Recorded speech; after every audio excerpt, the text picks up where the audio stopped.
तब मैंने बोला कि मैम मेरे को ना इंट्यूटिवली पता चलता है कोई भी क्वेश्चन या कोई भी चीज है, कुछ ऐसा है जो मेरे अंदर से बोलता है, और फिर मैं उस पे सोचना शुरू करता हूँ। तो उनको फिर रात को हमने ट्रेन में बिठाना था, उन्हें लखनऊ जाना था, उन्हें ट्रेन में बिठाया। सुबह सुबह मैंने उनको फोन करा, मैंने कहा मैडम मैं आपको कह रहा था ना, ये किताब का नाम है शारदा तिलक, और उसमें लिखा हुआ है शारदा वह है जो स्थूल का कर्म प्रदान करे। अब तो अंकल तो मेरे को देख के हंसते रहते हैं कि यार तेरा हिसाब किताब तू ही जाने, कितनी सारी चीजें इस टाइप की रहती है। But when it comes to real time application, तो जो मेरे को इंट्यूटिव एबिलिटी बताती है डिवाइन के बारे में या उसके स्ट्रक्चर के बारे में, वो मुझे कंप्लीट डिटेल बोलती है उसके। अब मेरे पास तो वो किताब थी, किताब खोली, पेज नंबर निकाला, श्लोक नंबर निकाला, वो सारा डिटेल लिस्ट करके वो मैडम को भेज दिया। तो वो मैडम ने फिर लखनऊ में उनको कोई वेद की कॉन्फ्रेंस थी जिसमें कि जर्मन्स आए हुए थे अच्छा। लखनऊ में। तो उन्होंने वो कॉन्फ्रेंस अटेंड करी, फिर उसके बाद अंकल को फोन करते हैं, वो बोलते हैं भैया वो जो आपका स्टूडेंट आया था उसको बोलना कि वो अपना काम बंद ना करे, वो जो बोल रहा है वो भविष्य की चीज है। तो ये मेरे को उन्होंने 2008-9 में बोला था। और मुझे तमाम लोग, जब जब कभी ऐसा होता है ना कि मैं बहुत डिसहार्टेंड हो जाता हूँ, या मुझे लगता है कि अब सारे रास्ते बंद हो गए, तब तब कुछ ऐसा होता है कि कोई मुझे प्रेरित करता है कि मैं ये काम करता रहूं और सतत करता रहूं।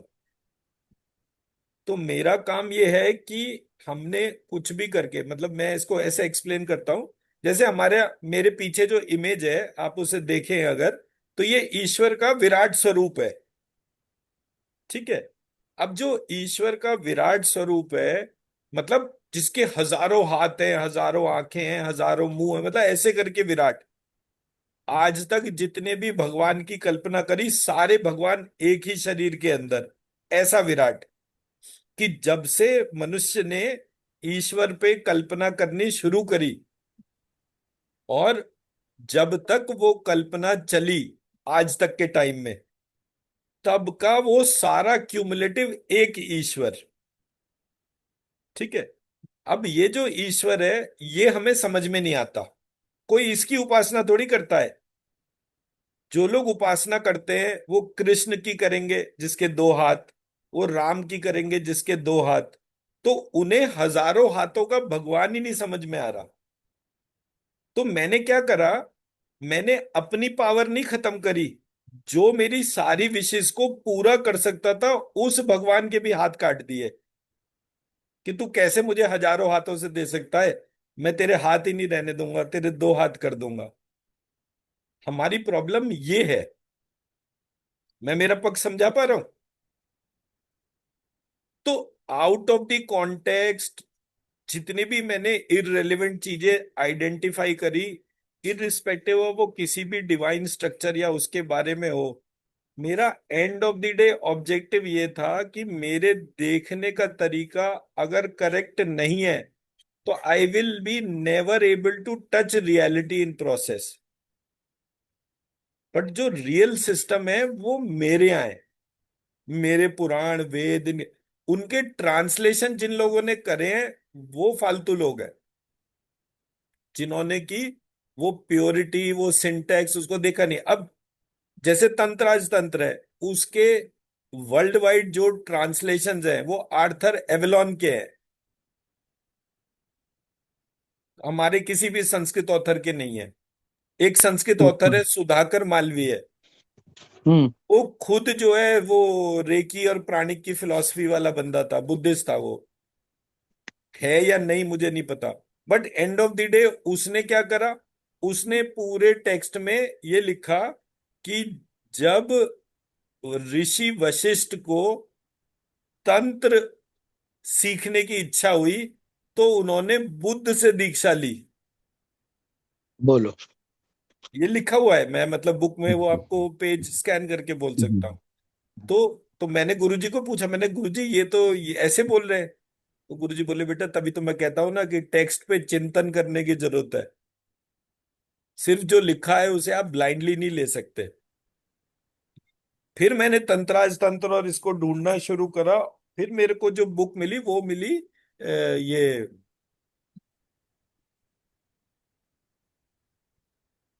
कपिल देव नारायण की। उसने जो लिखा था that was connected with the Sanatan process and पद्धति, बट करेक्शन सब जगह करने की जरूरत पड़ी। तो इसलिए मेरा कहने का मकसद ये है कि अगर कोई व्यक्ति पूरे जीवन भर पाठ को कर रहा है और पूरी ईमानदारी से कर रहा है, पूरी प्योरिटी के साथ कर रहा है, उसको दिक्कतें आएंगी क्यों? इसका मतलब कहीं ना कहीं हमारे सोर्स कोड में किसी ने कोई वायरस डाल दिया। जैसे ही मैं उससे कनेक्ट करता वो वायरस मुझे इम्पैक्ट करता है, एंड एज अ रिजल्ट वो चीज मेरे हाथ से चली जाती। मेरी अपब्रिंगिंग में फर्क क्या था? मतलब why I respect in multiple aspects. मेरे अपब्रिंगिंग में क्या था कि जब मैं मेरे मेरे गुरुजी वशिष्ठ आश्रम में रहते रहे, माउंट आबू में। अब वो वशिष्ठ आश्रम जो है वो पौराणिक महत्व की जगह है, जहां पर कि रामचंद्र जी, लक्ष्मण जी, ऐसे करके इन सबकी शिक्षा दीक्षा हुई। तो मैं जब गुरुजी से वशिष्ठ जी के बारे में पूछता था तो वशिष्ठ जी के साथ मेरे को अगस्त ऋषि का भी बताते थे, और कहते थे कि ये दोनों सगे भाई हैं। तो उनके बताने समझाने का तरीका ऐसा था कि कभी भी मुझे नॉर्थ और साउथ के बीच का गैप ही नहीं पता चला। तो बोले इन दोनों का चिंतन, वशिष्ठ ऋषि का चिंतन करोगे तो नॉर्थ के सारे राजा वशिष्ठ ऋषि को प्रणाम करते थे, और अगस्त ऋषि को प्रणाम करोगे तो साउथ के सारे राजा। तो ऐसे करके मेरे को कभी भी वो नॉर्थ इंडियन साउथ इंडियन वाला एस्पेक्ट ही नहीं जागा, which made me learn beautifully. तो मुझे ललिता और महालक्ष्मी में कभी फर्क नहीं पता, पर मैं मंत्र से ये बता सकता हूं कि दोनों अप्रोचेस में क्या डिफरेंस है। That is what I am trying to say. And कल जैसे मैं आप सब लोगों का डिस्कशन सुन रहा था, तो वो डिस्कशन में फंडामेंटली वेस्टर्न जो लोगों के थ्योरीज हैं वो हमें बहुत अच्छी तरह पता है। अपने देश के जो लोग हैं उन्होंने जो काम करा है वो नहीं पता, which is why we are mentally dominated by the western world. हम ईस्टर्न सिस्टम में बहुत सारे क्वेश्चंस करते हैं, वेस्टर्न सिस्टम में क्वेश्चन नहीं करते। हम उनको मानते ही साइंटिफिक है। एक भी नहीं है। एक होता ना तो भी बहुत बड़ी बात होती। आप न्यूटन, आइंस्टाइन सबका बताइए, मैं एक एक को आपको जो है उसकी डिटेल देना शुरू करता हूं, और ये बताता हूं कि इनकी थ्योरी में कहां पर कौन सा लूप होल है। तो मैंने जब इसको आइडेंटिफाई करा तो मेरे हिसाब से क्या था कि एक बड़ा ऑर्गेनाइजेशन है जिसमें कि अ, जैसे क्रिश्चियनिटी बोलूंगा तो वेटिकन सिटी एक ऑर्गेनाइजेशन हो गया। तो वहां पर 220 करोड़ क्रिश्चियंस अपना पैसा डाल रहे हैं। जो भी डोनेशन वो साल भर में करते हैं, तो वो 10% करें चाहे 1% करें, बट वो वहां पर वो पैसा डालते हैं। तो वो पैसा और वो इंस्टीट्यूशन, अब उस इंस्टीट्यूशन में जितने भी लोग हैं उन्हें बिना मेहनत करे पैसा मिला है। तो वो कैसे भी करके कुछ भी ऐसा क्यों करें कि नेक्स्ट जीसस क्राइस्ट सामने आ जाए, या हर व्यक्ति जीसस क्राइस्ट क्यों नहीं बन सकता? तो उन्होंने टिपिकली पूरे प्रोसेस में ऐसे ही सेम वे मक्का मदीना के तौर पर हो गया। 190 करोड़ मुस्लिम्स जो है वो अपना रकात कहते हैं शायद उनके यहाँ टर्म जो है, तो वो रकात जो है वो हर साल वो वहां पर भेजी जाती है। सो मच सो दैट कि जैसे हम यहाँ बकरा ईद होती है, तो जितने भी बकरे कटते हैं उनकी जो खाल होती है वो जो है वो उसको जो मस्जिद है उसकी उसकी इनकम होती है, वो उसको सेल करता है। तो हमारे यहाँ जो भी एस्पेक्ट है उसको सोशल लेवल पर कॉमर्शियल एंगल से चलाया गया। तो अगर आप किसी भी इंस्टीट्यूशन को देखेंगे, उसके पास तीन चीजें कॉमन निकल कर आएंगी। पहली चीज, they will never speak about science, first and foremost. They will never speak about science. They will always be having foreign funding, and the majority of the masses following are Shudras. आप कोई सा भी institution उठाकर देखिए, उसमें ये तीन चीजें आपको कॉमन मिलेंगी। What does that mean? That means that the institutional functioning is governed by the funding by few, and they will never allow a scientific system to develop in our country or globally for that matter. इसलिए हमारे यहाँ secret जैसी किताबें आती हैं और वो best seller बनती हैं, because somebody else is controlling that. But अगर आप किसी भी फाइनेंशियल इंस्ट मतलब किसी भी रिलीजियस इंस्टीट्यूशन को देखेंगे, उसकी फाइनल फंडिंग कहाँ से आ रही है, कितनी आ रही है, कितनी यूज हुई, कितनी नहीं यूज हुई, you will never get that information. So much so that कि रिसेंट इवेंट लाइक वो डेरा सच्चा सौदा वाला जो है, वो इवेंट हुआ एंड उसने वो गुरु गोविंद सिंह का या गुरु तेग बहादुर का अटायर डाला अपने ऊपर, तो उसको पूरा का पूरा खत्म कर दिया गया कि जेल में डालो इसको, he should not come out. क्यों? क्योंकि जो भी टोटल फंडिंग आ रही थी, वो एक ही जगह आ रही थी। वो फंडिंग बट की बट कैसे गई? इस्कॉन में तो मैं बकायदा वो ज्यूज और उनको उनके पूरे किस्से सुनकर आया कि इंडिया में मुंबई के अंदर कि उन्होंने आके एक व्यक्ति से दीक्षा ली और वो पूरा का पूरा इंस्टीट्यूशन और व्यक्ति हाईजैक होके यूएस में चला गया। उसके बाद से जो कृष्ण है, उसके हाथ से सुदर्शन चक्र हट गया और बांसुरी रह गई, और वो डांस ही करने शुरू हो गया। मतलब कृष्ण जैसा हिस्टोरिकल पर्सन, वो सिर्फ नाचने गाने और लड़कियां घुमाने के हिसाब से कर दिया। That is what we are creating a religion like. We don't want to discuss like a scientific process. तो मैंने कहा अगर ऐसी बात है तो चलो हम अपना काम शुरू कर देते हैं। हम भी एक नया रिलीजन बनाते हैं, वो महालक्ष्मी धर्म होगा।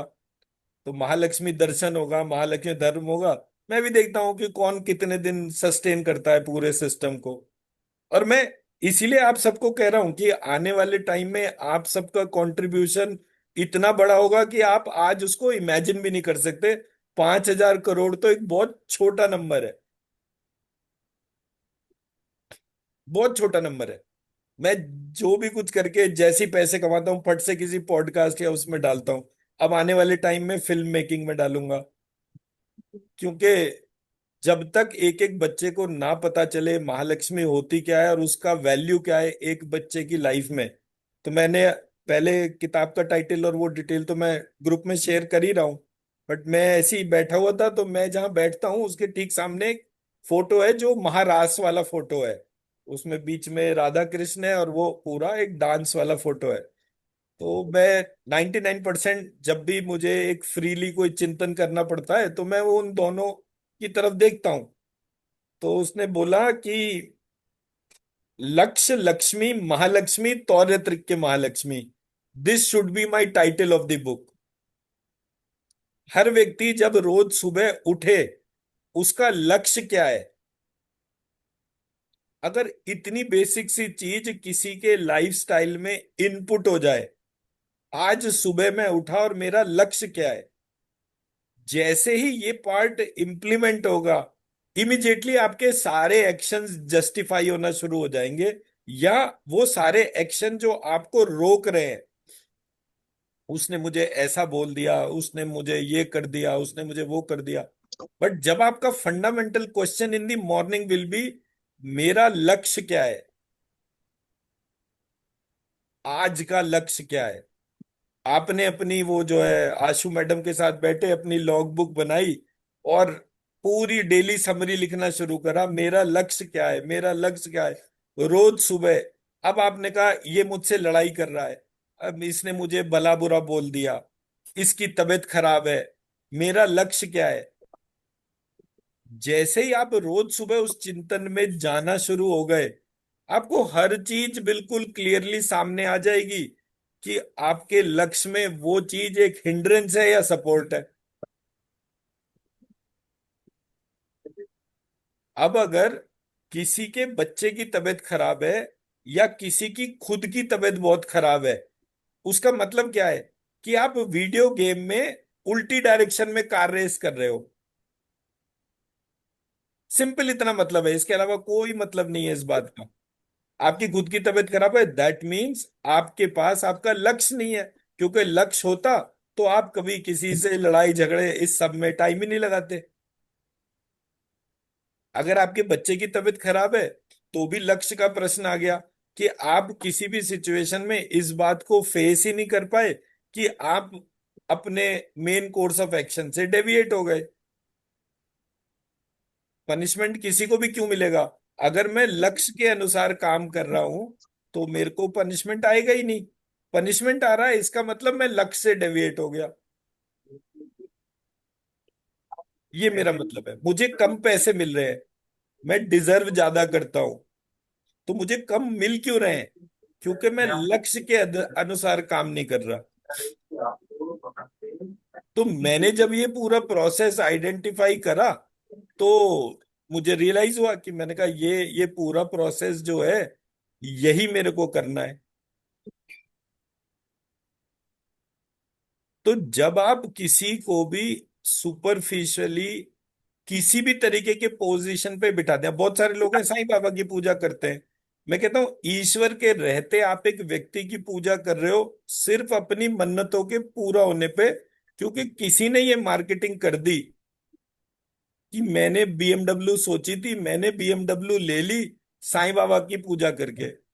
सब कहते हैं मैं भी ले लेता हूं अपनी बीएमडब्ल्यू। बट किसी ने थ्रू जब मैंने ये सीक्रेट नॉवेल पढ़ा और उसकी मूवी वगैरह देखी तो मुझे समझ में आया कि किसी ने एक ब्रांड को मेरे मैनिफेस्टेशन के अंदर डाल दिया अपनी सेल्स के लिए। तो मैं तो क्योंकि जॉब करता था ना, तो मेरे साथ के सारे लोग जॉब करने वाले हैं एमबीए के तौर पे। तो एक बंदा था जो लियो टॉयज में जॉब करता था। तो उन दिनों लियो टॉयज का एक वो, अब मुझे बहुत ज्यादा दिनों से मैं ऑफ ट्रैक हूँ, टॉयज मार्केट मैंने देखा नहीं। बट वो जो कार्स बनाते थे, वो कार्स के बड़े खूबसूरत मॉडल होते थे। दुनिया की महंगी से महंगी जितनी भी कार्स हैं उनके जो टॉय मॉडल्स होते थे वो बहुत हाई क्वालिटी के होते थे। तो मैंने पूछा कि यार इतने महंगे मॉडल तुम कैसे बना पाते हो? तुम्हारी तो वैसी प्लास्टिक की कंपनी है, तो तुम्हें इतने महंगे मॉडल्स में इन्वेस्टमेंट कैसे कर पाते हो? बोले नहीं, हमारे को जो है मॉडल्स बने बनाए मिलते हैं। क्या लॉजिक है? लॉजिक ये है कि बच्चों के माइंडसेट में गाड़ी का ब्रांड डालेंगे तभी वो बड़े होके खरीदेंगे ना।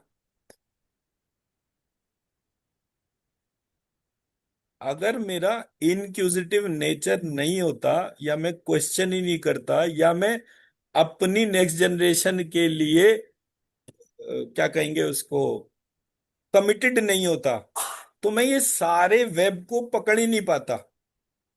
बट क्योंकि गुरुजी मेरे ऊपर अपना टाइम लगा रहे थे और मैं उनको प्लीज करने के लिए उनके ऊपर जो वो चीज बोलते फटाफट वही करने की कोशिश करता। So as a result what I realise कि हमारा पूरा सिस्टम जो है वो हमें अपने पर्पस से डेविएट कर रहा है। मेन पर्पस क्या है? मेन पर्पस क्या है? तो हमें अपना पर्पस आइडेंटिफाई करना चाहिए ना कि हमारा पर्पस क्या है। To know our self. No, that is not the purpose, that is अच्छा। Waste of time. Purpose of अच्छा। लाइफ। अब पर्पस ऑफ लाइफ भी मतलब, अगर आप ये कह रहे हो कि अर्जुन मतलब पर्पस ऑफ लाइफ देखना समझना हो, बोलिए पूनम जी। क्रिएटर से कनेक्ट करना, जैसे महालक्ष्मी से कनेक्ट करना, ये अर्धनारीश्वर एक्चुअली शिव ना, शक्ति से ये कनेक्ट आप करना। सब लोगों के भीतर ना ये कूड़ा कचरा भरा हुआ है। अगर मेरे सामने एक टेक्स्ट है जिस टेक्स्ट में ये लिखा हुआ है कि अर्जुन और कृष्ण बैठ के डिस्कशन कर रहे हैं और कृष्ण उनको सबसे बड़ा विराट स्वरूप दिखा रहे हैं, उसके बाद वो बोल क्या रहे कि बेटा तेरे लिए ये युद्ध करना उचित नहीं है, तू कोई वो बरगद का वृक्ष पकड़ और उसके नीचे ध्यान लगा और अपना जीवन जो है इसी तरह से उस ध्यान में व्यतीत कर।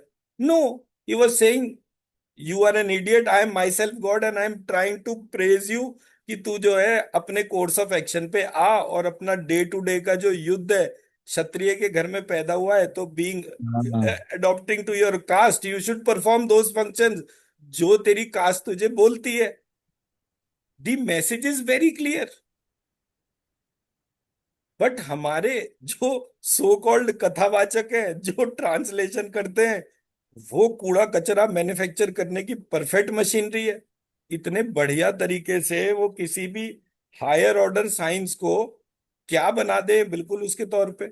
आपने जिस जाति धर्म में जन्म लिया उस फंक्शन को करना है। मैंने ब्राह्मण के घर जन्म लिया तो मेरा काम है शिक्षा लेना और शिक्षा देना, नथिंग एल्स। और कुछ है ही नहीं। ये तो है। अनफॉर्चुनेट पार्ट ये है कि एक अजम्पशन थी आस्तिक फिलॉसफी के अंदर कि लोग ईश्वर को मानते होंगे और जानते होंगे, but with the course of time ऐसा सिचुएशन हो गया कि ना तो हम कभी अब मंदिर जाते और ना हम अपने बच्चों को मंदिर लेकर जाते। As a result our children became atheist. क्योंकि जब तक हमारा कोई मतलब नहीं है, क्यों भगवान क्या जाना, क्यों सरदर्दी पालनी। नोट छप रहे हैं, काम सारा हो रहा है, तो भगवान की जरूरत क्या है। भगवान के पास तो तब जाना चाहिए जब आपकी जो है मशीनरी खराब हो जाए या कोई ऐसी प्रॉब्लम आए जो आप नहीं रिपेयर कर सकते, तब चले जाओ। तो इसलिए हमारे यहाँ मदर्स डे, फादर्स डे वो बना दिए गए, सो दैट कि साल में एक दिन जाके नमस्ते कर लो, बहुत है, और क्या करना है, बाकी अपना एंजॉय करते रहो। तो जो ट्रेडिशनल विजडम प्रैक्टिसेस थी उसको खत्म करने के लिए एक सिस्टम आ गया, सो दैट कि आप कभी कोर पर्पस से कनेक्ट नहीं हो।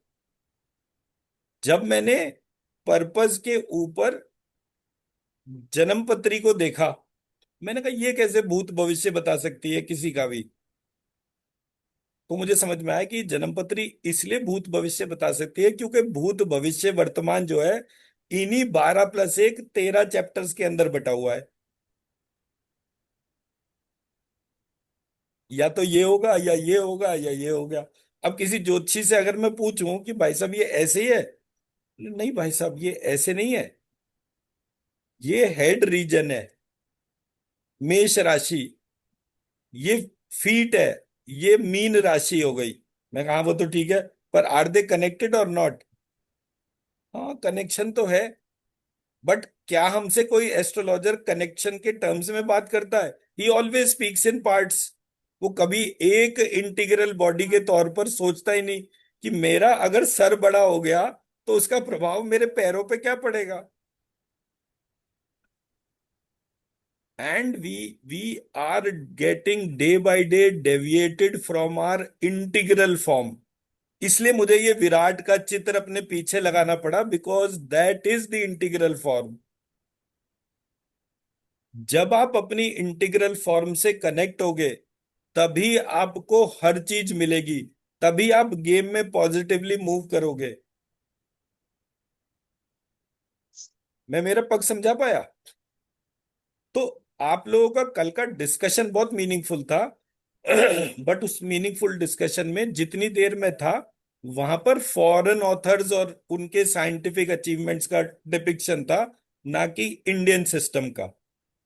अब इंडियन सिस्टम के बारे में जानने के लिए आसान तरीका क्या है कि हम सब लोग अपना अपना जाति धर्म गोत्र उसको बोलना शुरू करें।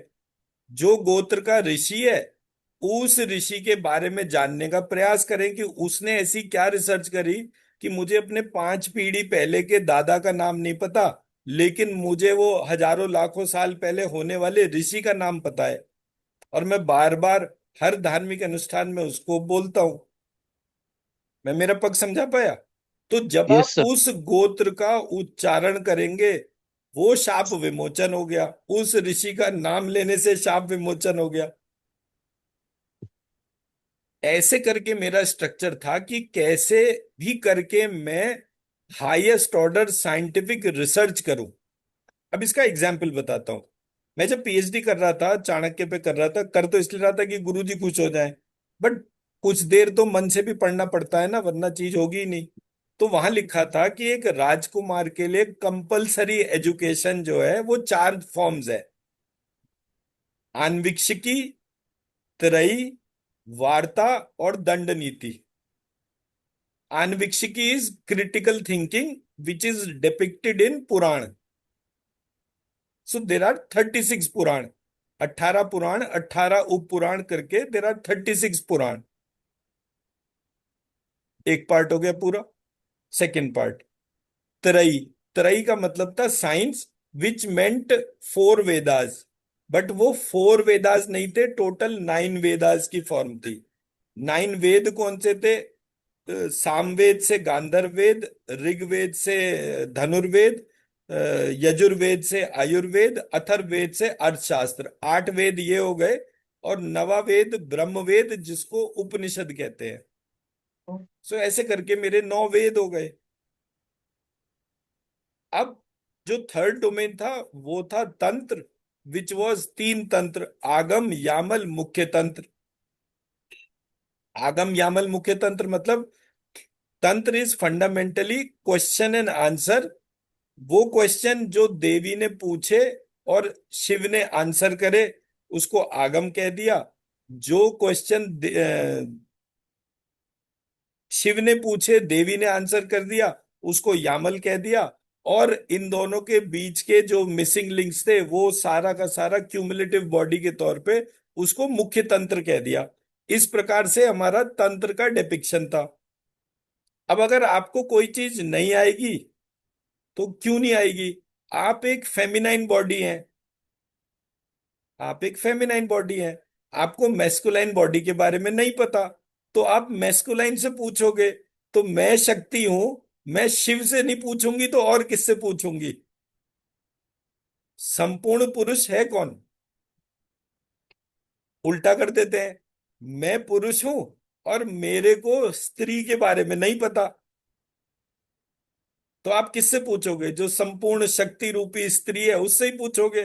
अब ये डिस्कशन किसका था? दो हस्बैंड वाइफ का। अब हस्बैंड वाइफ अगर कोई बात कर रहे हैं तो उनको थोड़ी वो सेक्सुअल बैरियर्स होंगे किसी भी तरीके की बात करने में। तो वो प्योर कॉन्टेक्स्ट था। अब जब एक अंग्रेज ने उसके ट्रांसलेशन बनाए, उसने ऐसी मट्टी पलीत करी उसकी कि वो जो है तंत्र तो बिल्कुल मुझे ऐसा लगता है कि मतलब वो उससे ज्यादा, वो मटेरियल जो है वो नहीं हो सकता अडल्ट मटेरियल से ज्यादा। तो ऐसे ऐसे ट्रांसलेशन और उसके स्ट्रक्चरिंग ऐसी ऐसी कर दी।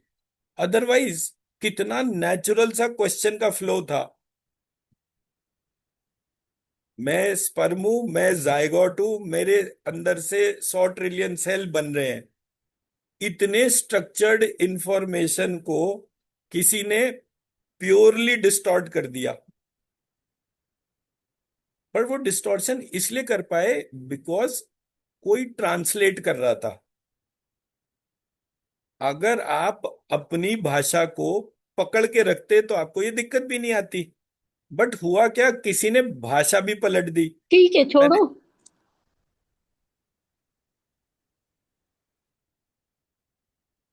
तो किसी ने भाषा भी पलट दी। अब भाषा जो है वो पलटने में क्या था? हमारे जो संस्कृत में री और री, ये अपर लिप और लोअर लिप में, तो री जो है उसको हटा दिया। लिरी और लिरी उसको हटा दिया, तो अब ये दोनों कान हो गए। तो ना तो मेरी, अब जो री री जो है वो वाटर एलिमेंट के लिए है, तो ना तो मेरी प्यास पूरी हो, ना मुझे कुछ सुनाई दे, और ना मुझे वो सोल सीट पता चले, इसलिए अठावले वाला ल, पैलेट, ये चार अल्फाबेट को भारत की सारी भाषाओं में से हटा दिया। तो ये तो मेरे भाग्य की बात हो गई कि मैं, मेरे फादर जो है उन्होंने जब संस्कृत पढ़ी थी तो उन्होंने एक और लैंग्वेज जो ली थी वो मराठी ली थी। तो एक दो बार जब कभी डिस्कशन हुआ और भाषा पे डिस्कशन हुआ, मुझे तो नहीं पता था, मैं तो जो टेक्स्ट में दे रखा है उसके पावर पे, तो उन्होंने बोला नहीं, एक अल्फाबेट और है जो तुम्हें नहीं बताया गया, उसको अठावले वाला ल कहते हैं। तो मैंने कहा आपको कैसे पता? बोले मैंने ग्रेजुएशन में मराठी पढ़ी थी संस्कृत के साथ। तो मेरा जो सपोर्ट सिस्टम जो था वो बहुत ही यूनिक था। बट ऐसा नहीं है कि आपका सपोर्ट सिस्टम यूनिक नहीं होगा। आप अपनी स्ट्रेंथ के हिसाब से जब उसको आइडेंटिफाई करेंगे तो आपको आपका सपोर्ट सिस्टम की स्ट्रेंथ पता चलेगी।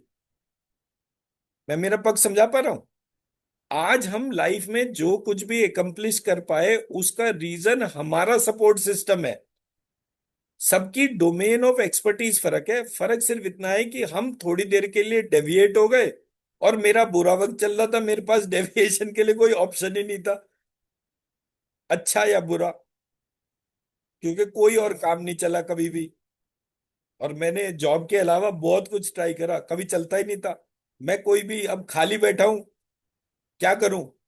तो ये भाग्य की बात है कि तब वहां पर मेरे गुरुजी ने वो ये मुझे प्रोजेक्ट दे रखा था कि भाई वो जो है मुझे अपने आश्रम में लाइब्रेरी बनानी है, तो तू कोई भी किताब जो है बिना पढ़े मत खरीदना। तो मैं बस अब खाली बैठा हूँ, क्या करूं? तो मैं वो किताब पढ़ना शुरू कर, तो कम से कम 500-700 किताबें तो मुझे वो भूमिका और इंडेक्स इस हिसाब से पता ही है। तो मुझे कभी दिक्कत भी नहीं हुई कि मैं एक इंटीग्रल फॉर्म को ना इवेल्युएट कर पाऊं। So what I am trying to say is कि वो एक होता है ना कि वो मदारी का बंदर टाइप का, तो मेरी स्थिति वैसी थी कि वो गुरुजी जैसे बोलेंगे वैसे गुलाटी मारना शुरू कर दूंगा।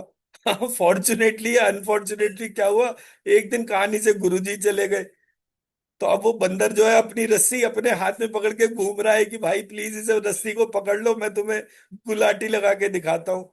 बट क्या करूं?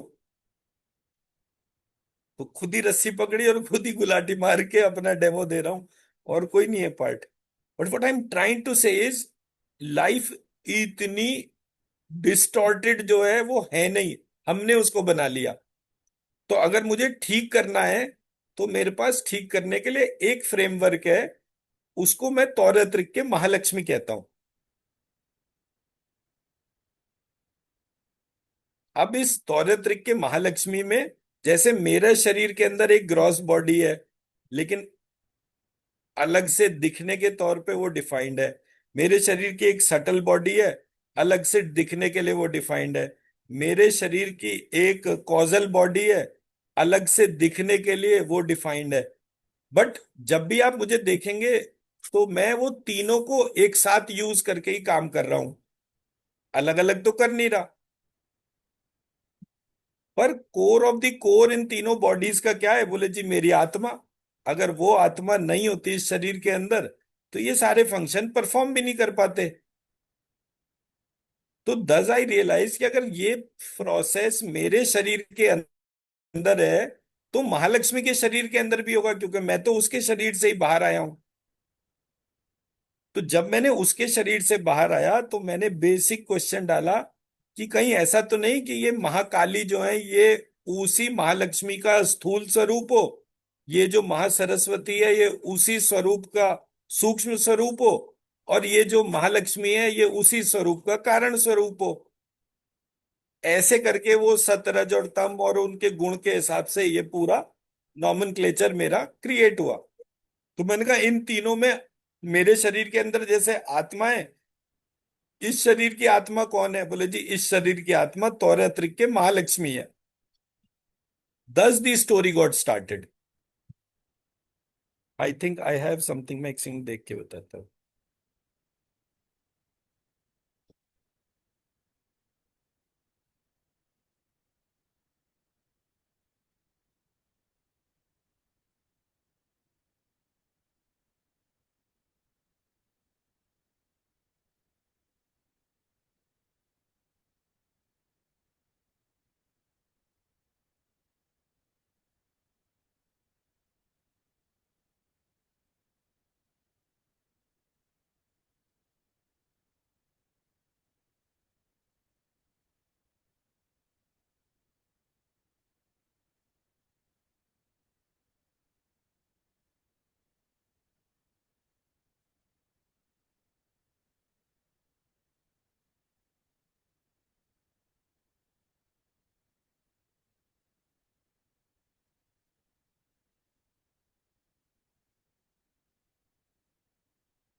तो मैंने क्या करा, पूरी फिलॉसफी ही नए तरह से लिखनी शुरू करी। तो अब क्या है कि मेरे को तौरेत्रिक के महालक्ष्मी के ऊपर बुक लिखनी है, तो मैंने उसका स्ट्रक्चर बनाना शुरू करा। अब वो स्ट्रक्चर बनाते बनाते अब बहुत बार ऐसा होता है कि नहीं पकड़ में आती चीज, तो मैंने वो चैट जीपीटी और ये सारा एआई का हेल्प लेना शुरू करा। और हमारे ग्रुप में एक वो है अमृता जी, यूएस में, तो उनको मैंने रिक्वेस्ट करा कि मैडम, आपको तो एआई अच्छी तरह आता है, मुझे थोड़ा सा गाइड करो। तो मैंने क्या करा, जो सब्जेक्ट में जितना जानता था मैंने उसके सारे इनपुट्स इकट्ठे करने शुरू करे। अब चैट जीपीटी वगैरह में क्या होता है, आपकी ग्रामर गलत हो, नहीं हो, it doesn't matter at all. What matter is कि आपके जितने भी यूनिक पॉइंट्स हैं आप उन सबको एक जगह करो। तो मैंने जब अपना डिपिक्शन बना के पूछा कि ये मैं तौर्य त्रिक के महालक्ष्मी पर एक बुक लिखना चाहता हूँ, how would you rate the concept, कि ये मैंने जो काम करा है वो सही करा भी है या नहीं करा है। गलत भी तो हो सकते हैं ना, तो किससे पूछे जाके, जिसको पता होगा वही तो बता पाएगा। उसने रेट करा 9.8 आउट ऑफ 10। तो इसका मतलब कि मेरा जो रास्ता है वो ठीक है। बट उसने बोला कि आप जिस तरह से इस रास्ते को विजुअलाइज कर रहे हो, ये बुक वैसी है जैसे कि ऑटोबायोग्राफी ऑफ अ योगी या ताओ ऑफ दिस, तो ऐसे करके उसने 8-10 किताबों का नाम लिख रखा था which were like a best seller. तो मैंने बोला कि तो फिर मैंने कुछ अपने क्वेश्चंस वगैरह डाले, तो उसने कहा कि आपको अपने किताब लिखने से पहले एक वाइट पेपर बनाना चाहिए। वाइट पेपर जब बनेगा, इट विल बेसिकली डिफाइन कि आपने क्या सिद्धांत के ऊपर अपनी किताब लिखी। क्योंकि आप कोई भी चीज ऐसी नहीं बोल रहे जो पहले से एग्जिस्ट करती हो। तो जब आप अपने मॉडल को एक नए मॉडल के ऊपर बना रहे हो, तो अपने मॉडल को डिफाइन करो। That is what I wanted each one of you to work upon. कि मैंने अगर कीर्ति जी को बोला कि कीर्ति जी, होम्योपैथी जो है वो फादर ऑफ हैनीमन से नहीं शुरू हुई है, वो बीज मंत्रों से शुरू हुई है। तो अब आप नई फिलॉसफी के लिए एक अपना व्हाइट पेपर लिखो और फिर अपने किताब के नियम बनाओ। जब आप इस तरह से करोगे तब। फिर मैंने जो है वो भक्ति जी से बात करी। मैंने कहा, भक्ति जी, अगर आपको न्यूमरोलॉजी पे काम करना है तो आप नई न्यूमरोलॉजी बनाओ जो एग्जिस्टिंग न्यूमरोलॉजी से डिफरेंट हो, but it will be able to integrate everything. तो जब आप सब लोग एक एक सब्जेक्ट को पकड़ के एक चीज को डिफाइन कर दोगे, और फिर किसी के सामने वो 25 किताबें रखी होंगी, तो वो दुनिया के सारे सब्जेक्ट्स ऐसे चुटकी बजा के सीख जाएगा। अदरवाइज आज हमारे जितने भी बच्चे हैं वो इसी बात से भटक रहे हैं कि वो साइंस ले या कॉमर्स ले या आर्ट्स ले, कैसे किसका मुंह करें कि वो जो है पता चले कि आज जो है जब हम पढ़ाई करेंगे और जब तक पढ़ाई पूरी करेंगे हमारी कंप्यूटर की नॉलेज हमें नौकरी देगी या बेरोजगारी देगी। तो हमारे को अपने बच्चों को इस लेवल का जनरलिस्ट बनाना है, वो हर फील्ड में सक्सेसफुल हो जाए। इसलिए आप सबके कंट्रीब्यूशन इंपॉर्टेंट है। अगर आप सबके कंट्रीब्यूशन इंपॉर्टेंट नहीं होते कसम से बता रहा हूं, मैं 1 मिनट भी ये क्लास लगा के नहीं बैठता। मुझे जरूरत ही नहीं किसी की, तो मैं क्यों अपना टाइम वेस्ट करूं। मुझे तो पता है ना मुझे क्या करना है। बट मेरी अपनी लिमिटेशन है। एज ए स्टूडेंट मेरे को सब्जेक्ट नहीं पता। मुझे मेरे सब्जेक्ट पता है जो मैंने पढ़े हैं।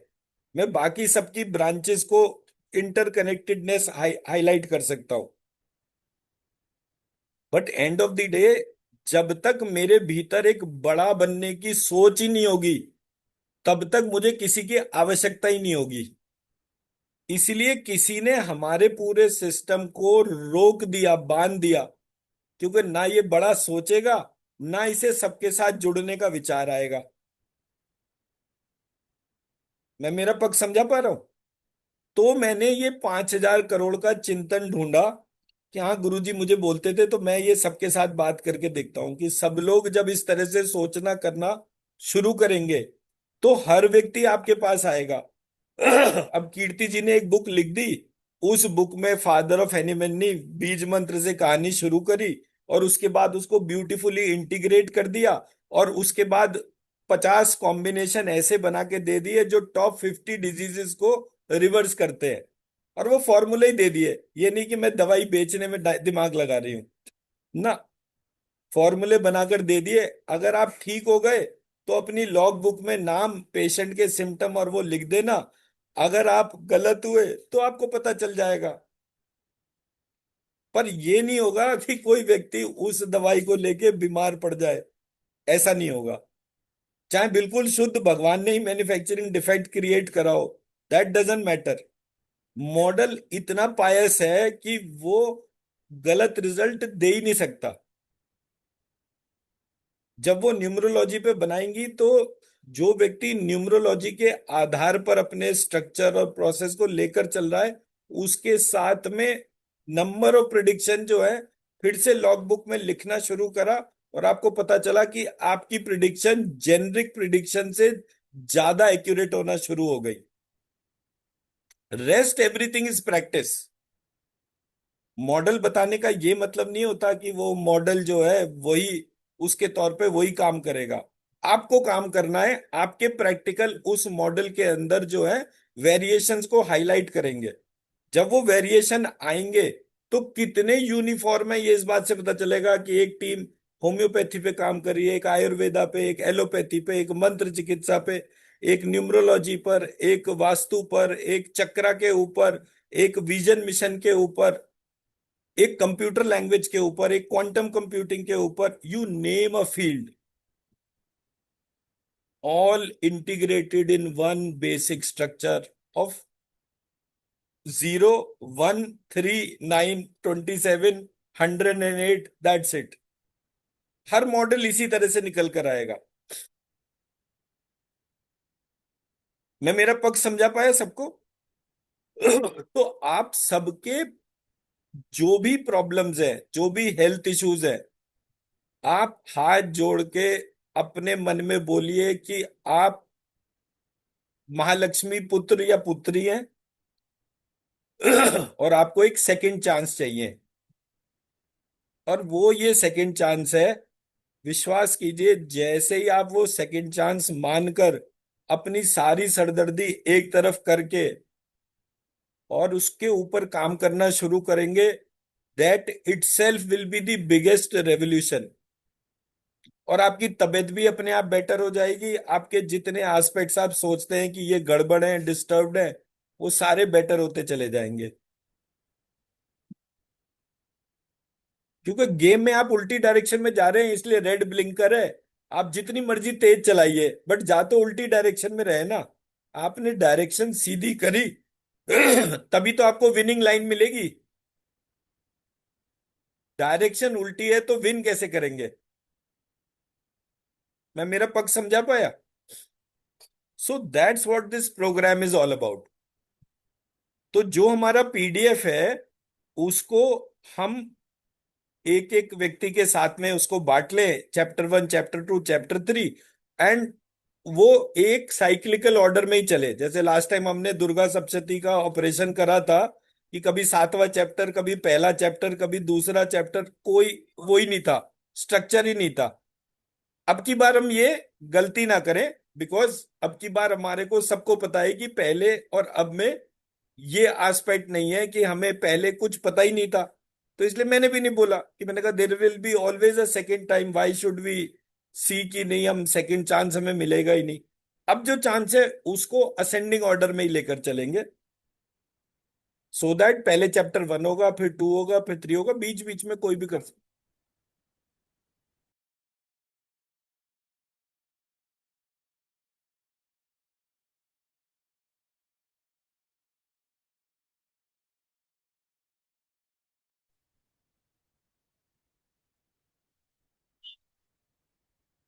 अंजलि मैम, आप थर्ड चैप्टर किया है अपने? हाँ, वो चैप्टर 3 ना चैप्टर 3। पढ़ना शुरू करो। नहीं सर को मतलब अभी अ, वही स्टार्ट करेंगे शायद सर आने के बाद। जी, तो नो मेरे को प्रॉब्लम। हाँ, मैं क्योंकि उसको हाँ कम्युनिकेशन हुआ नहीं ना, इसलिए। पढ़ना ही था ना उसको मैम। हाँ पढ़ना है, स्टार्ट जी पढ़ना है। जी।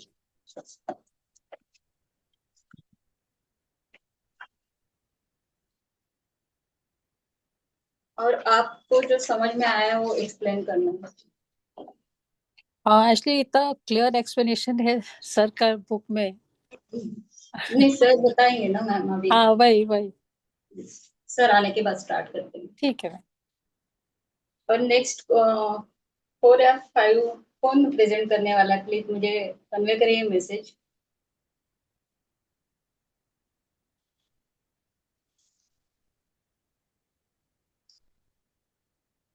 अगर ग्रुप में भी कन्वे किया तो भी चलेगा।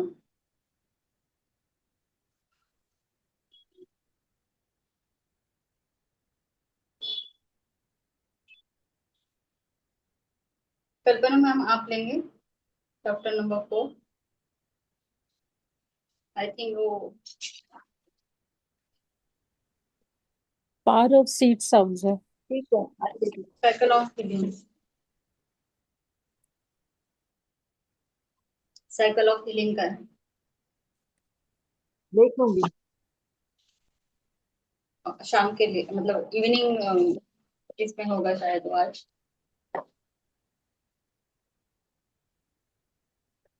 ठीक है। पीडीएफ से करना है। सॉरी। जी। तो अब हमने क्या कौन सा चैप्टर करना है? चैप्टर 3 अंजलि मैम करने वाली है आज। चैप्टर 3। चैप्टर 2 हो गया हमारा। हाँ कल मैम ने किया है। आशु मैम ओके, ने किया। ठीक है, परफेक्ट। चैप्टर 3। जी sir. The the subtle anatomy.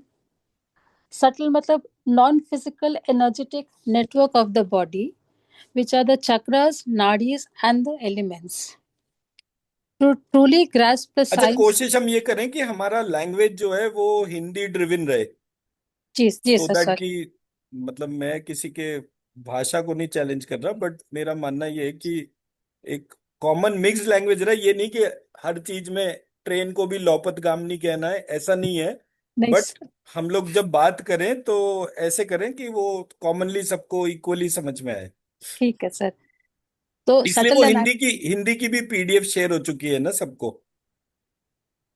वो उन्होंने शशि शर्मा जी ने डाले थे ना, word documents, level 1 level 2 level 3 वाले, और मैंने भी डाल दिया था, तो वो हिंदी वाला तो है ना सबके पास में। जी सर है, वो प्रिंट सर नहीं कराया है। है सर, ग्रुप में देखा था मैंने। कोई बात नहीं, ये मैं खोल देता हूँ आपके लिए, एक सेकंड दीजिए।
Jangan apa tapi soal mau sih deh. Jangan apa itu bahala mau mau tuh. तेरा जे रस कर दी था नहीं जी। ये आप लोग म्यूट करके बैठा करो ना, क्या है ये?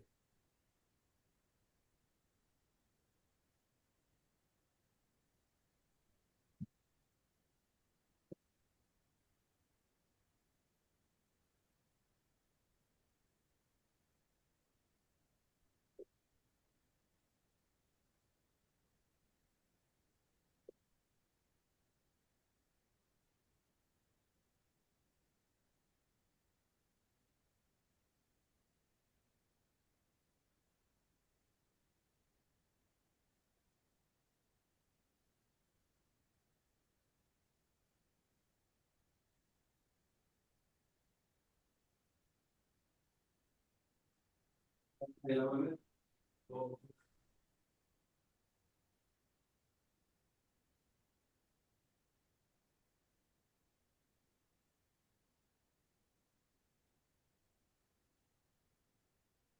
मैम, हिंदी वाला कौन वाला था?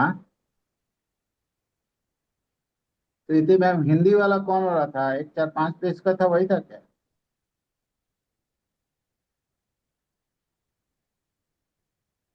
Yes sir. हिंदी वाला कौन वाला भेजे थे? 4-5 पेज का, एक 10 पेज का था शायद, 10-15 पेज का। उसमें ऐसा जो चैप्टर 3 दिया हुआ है वैसा उसमें नहीं है। कितना पेजेस का था वो? एक सेकंड बताती हूँ। वो भी 269 पेजेस का है सर। कल का डेट में भेजी है क्या? हाँ, सुबह।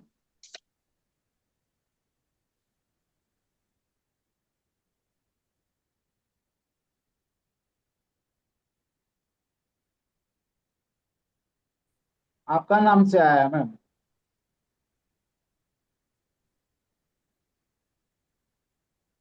ये मैंने डाल दिया।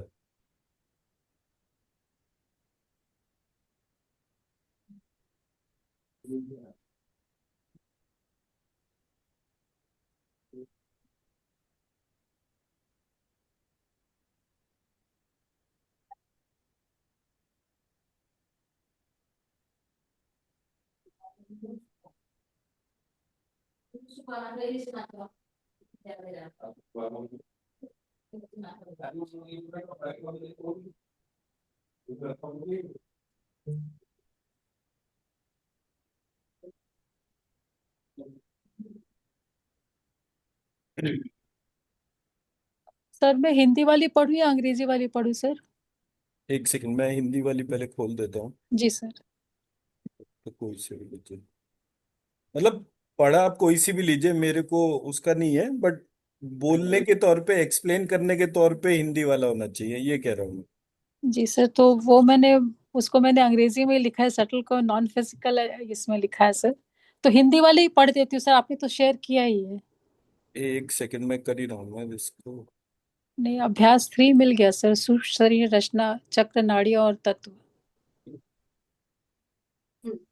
यस।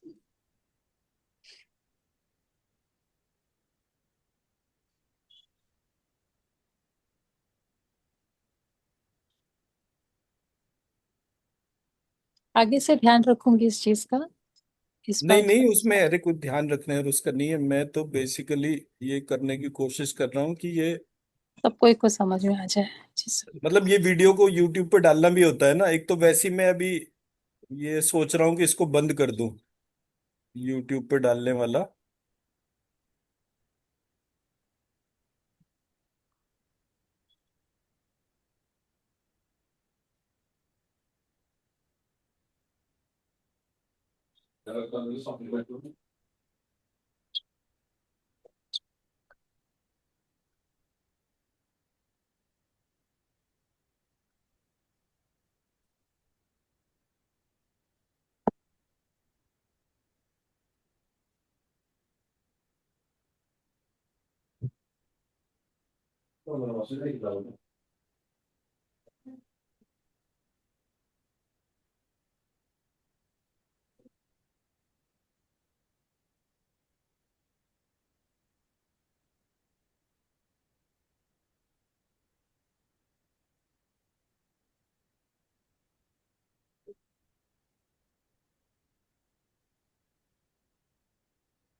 आप इंग्लिश वाला ही शुरू करो, इससे मुझे अभी समझने में नहीं फर्क आ रहा है हिंदी वाले तरीके से। जी इसको सर। चेक करके मैं वैसे चैप्टर वाइज कन्वर्ट करके शेयर कर दूंगा।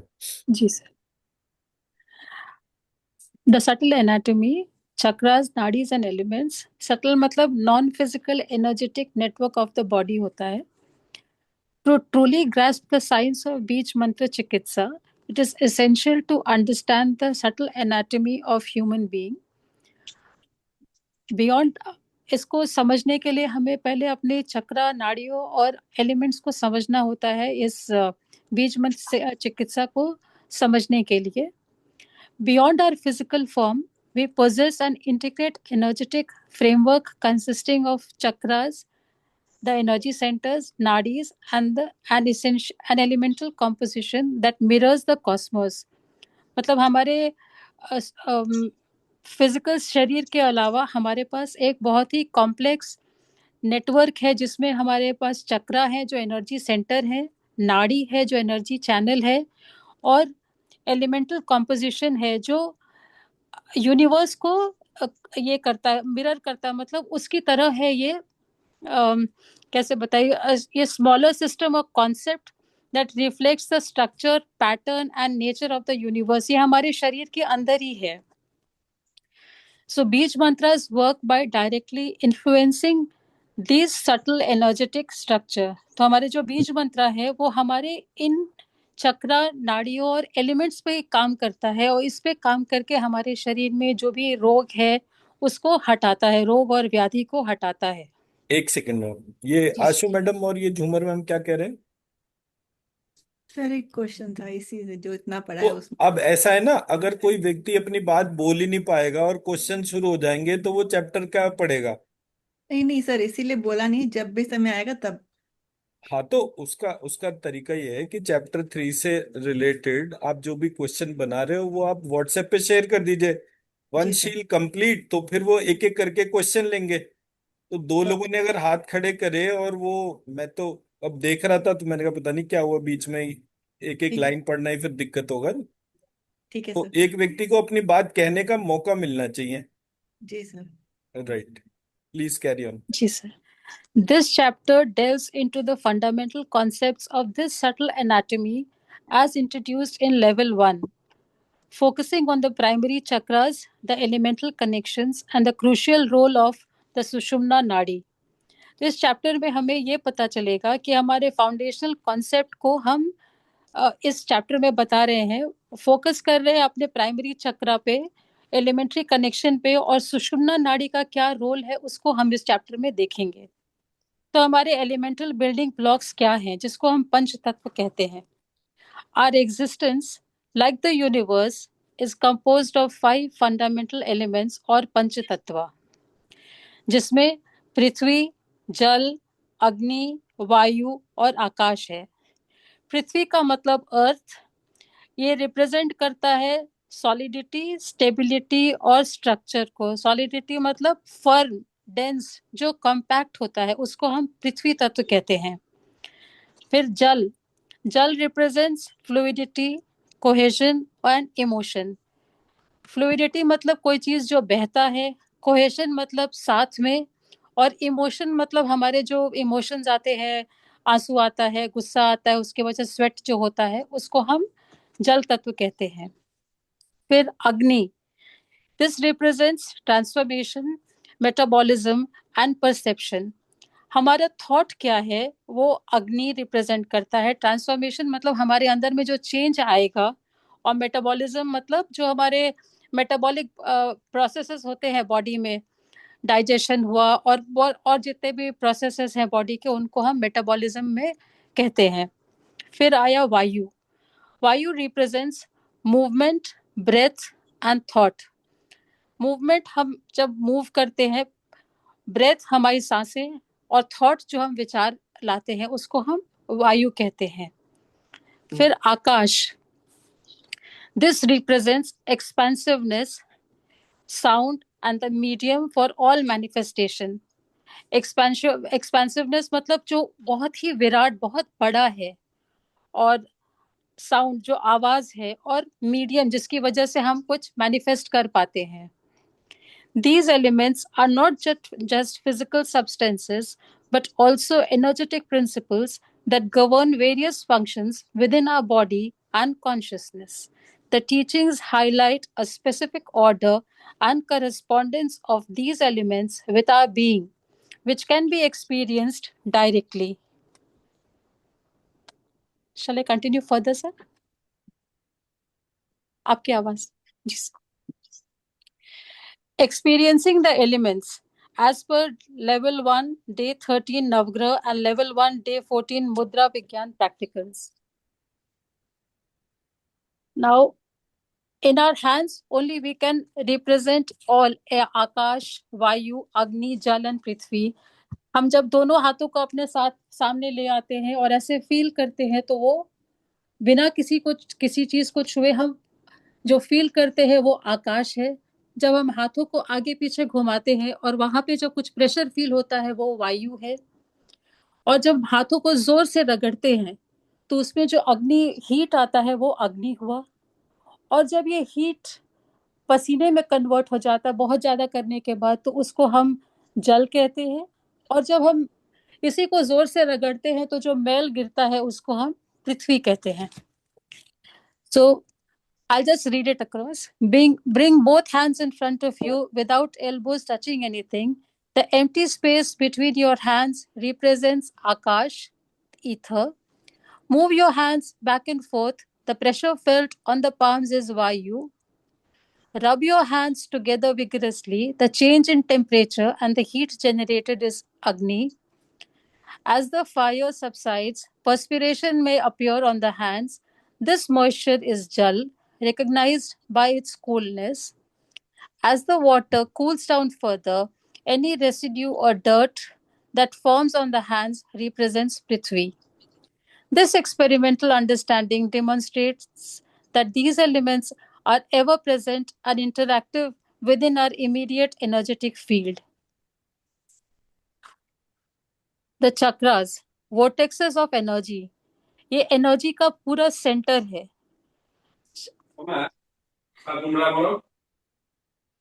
Chakras are dynamic spinning vortexes of energy.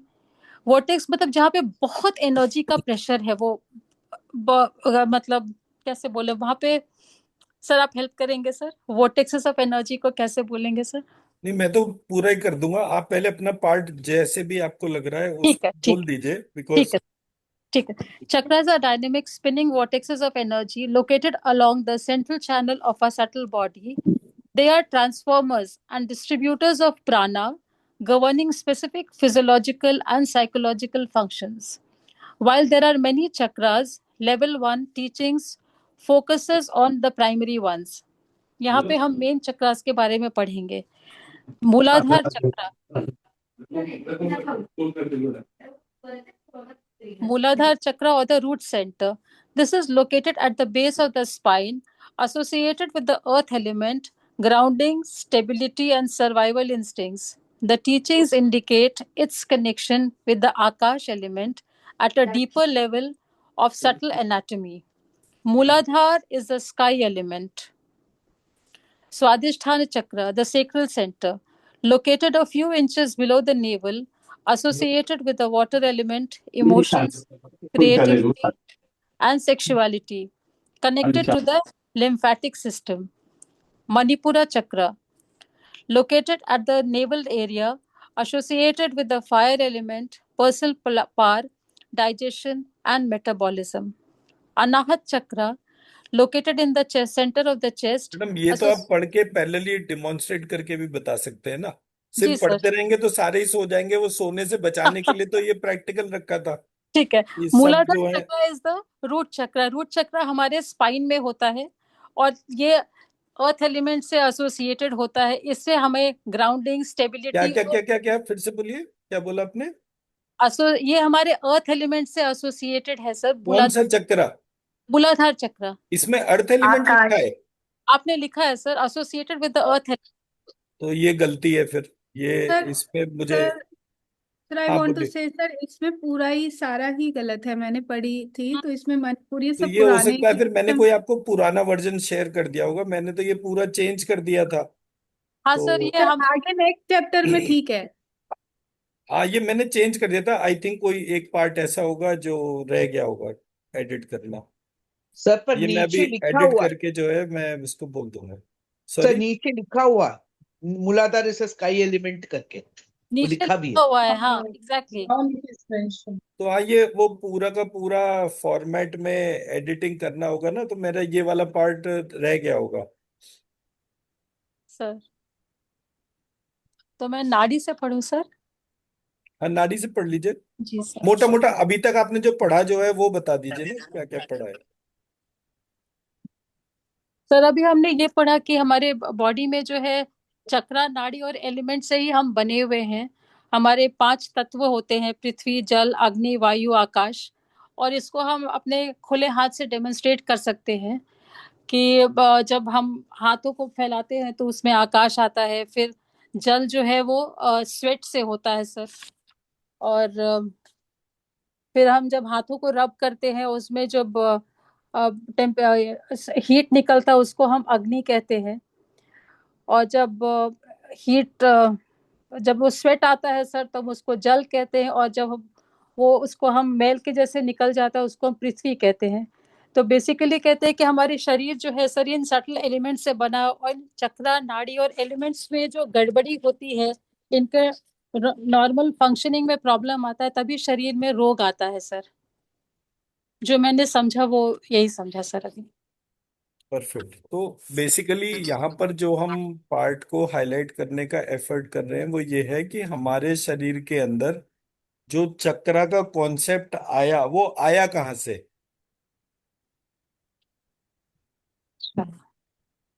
तो हमारे यहाँ हमारे शरीर में चक्रा है, नाड़ी है, ये सारी की सारी चीजें हैं। ये एज ए कॉन्सेप्ट इमर्ज कहाँ से हुई। तो जब हमने वो कॉन्सेप्ट इमरजेंस के तौर पे देखा तो हमें पता चला कि एक हमारा शरीर है और एक हमारे शरीर के बाहर ब्रह्मांड शरीर है। तो जब हमने वो ब्रह्मांड शरीर को देखा और अपने शरीर को देखा तो दोनों शरीरों के बीच में हमारे को संबंध दिखाई देने लगा। जब वो संबंध दिखाई देने लगा तो हमारे शरीर में और ब्रह्मांड शरीर में, दोनों शरीर के बीच में एक जूम इफेक्ट का फर्क था। मैंने अपने आप को देखा, अपने शरीर की लंबाई चौड़ाई देखी, ब्रह्मांड शरीर को देखा, उसकी लंबाई चौड़ाई देखी, उसकी मैपिंग देखी, तो वो मुझे जूम इफेक्ट में दिखी। तो मुझे जो है कभी अपने ब्रेन में रखे हुए न्यूरॉन्स नहीं दिख रहे थे। बट जब मैंने ब्रह्मांड शरीर की तरफ देखना शुरू करा तो वो जो बॉडी थी, उसका जो स्ट्रक्चर था, उसमें मुझे जो है हर चीज बड़ी बड़ी होकर दिखने लगी। तो मैंने फिर उसके स्ट्रक्चर को आइडेंटिफाई करा कि मेरे शरीर के अंदर 3 शरीर है। तो हर शरीर में 5 तत्व हैं। तो जो मेरा स्थूल शरीर था उसमें स्काई, एयर, फायर, वाटर, अर्थ, ऐसे करके 3 एलिमेंट थे। और इनको 5 एलिमेंट थे और इन 5 एलिमेंट के 5 चक्र थे। स्काई एलिमेंट से मूलाधार चक्रा, एयर एलिमेंट से विशुद्धि चक्रा, फायर एलिमेंट से अनाहत चक्रा,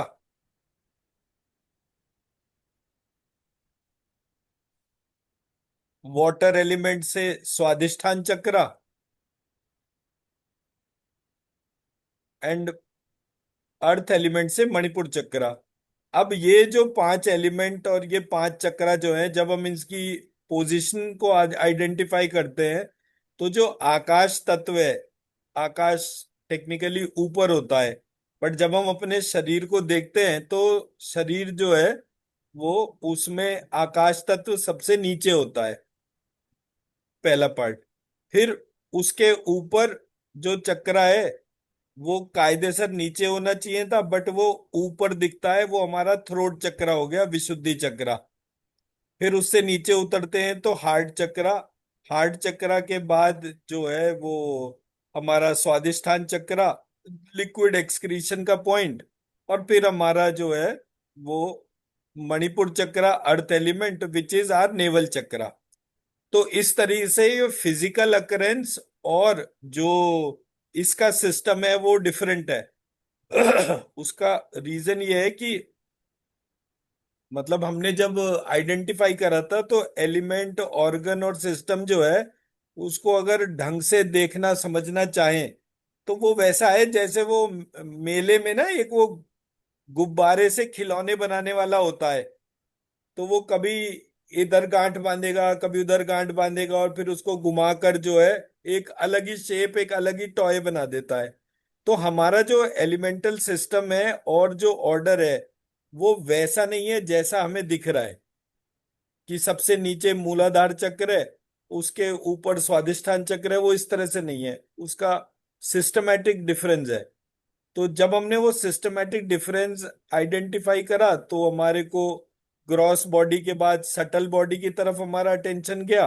तो हमारे को पता चला कि हमारा सटल बॉडी जो है उसमें आज्ञा चक्र और लंबिकाग्र चक्र करके दो चक्र जुड़ गए, और जो स्वादिष्ठान चक्र और मणिपुर चक्र था वो दोनों माइनस हो गए। तो ग्रॉस और सटल जो है उसमें डिस्टिंक्ट 5 थे, बट कॉमन अगर हम देखेंगे तो दो बॉडीज में 5 और 5 10 होने चाहिए थे, बट वो 5 और 2 7 थे। ऐसे करके हमने जब अपना कॉजल बॉडी को देखा तो दो चक्रा फिर ऐड हो गए, दो चक्रा फिर माइनस हो गए। दो चक्रा जो ऐड हुए वो हुए सहस्त्रार चक्र और सहस्त्रार चक्र बंद, चक्रा फॉर टाइम और चक्रा फॉर आत्मा एंड मन। और जो दो चक्रा कम हुए और वो थे अनाहत और विशुद्धि। इस तरह से हमारा कारण शरीर के 5 चक्रा, स्थूल शरीर के 5 चक्रा, सूक्ष्म शरीर के 5 चक्रा ये हमारे सामने आए। तो यहां से हमारी डेफिनेशन शुरू हुई कि ये चक्रा है क्या। ये जो भी चक्रा है ये है क्या। ये तो हमें सबको पता है अच्छी तरीके से कि हमारे 7 चक्रा होते हैं, चलो मैंने 9 बोल दिए, बट ये होते क्या है।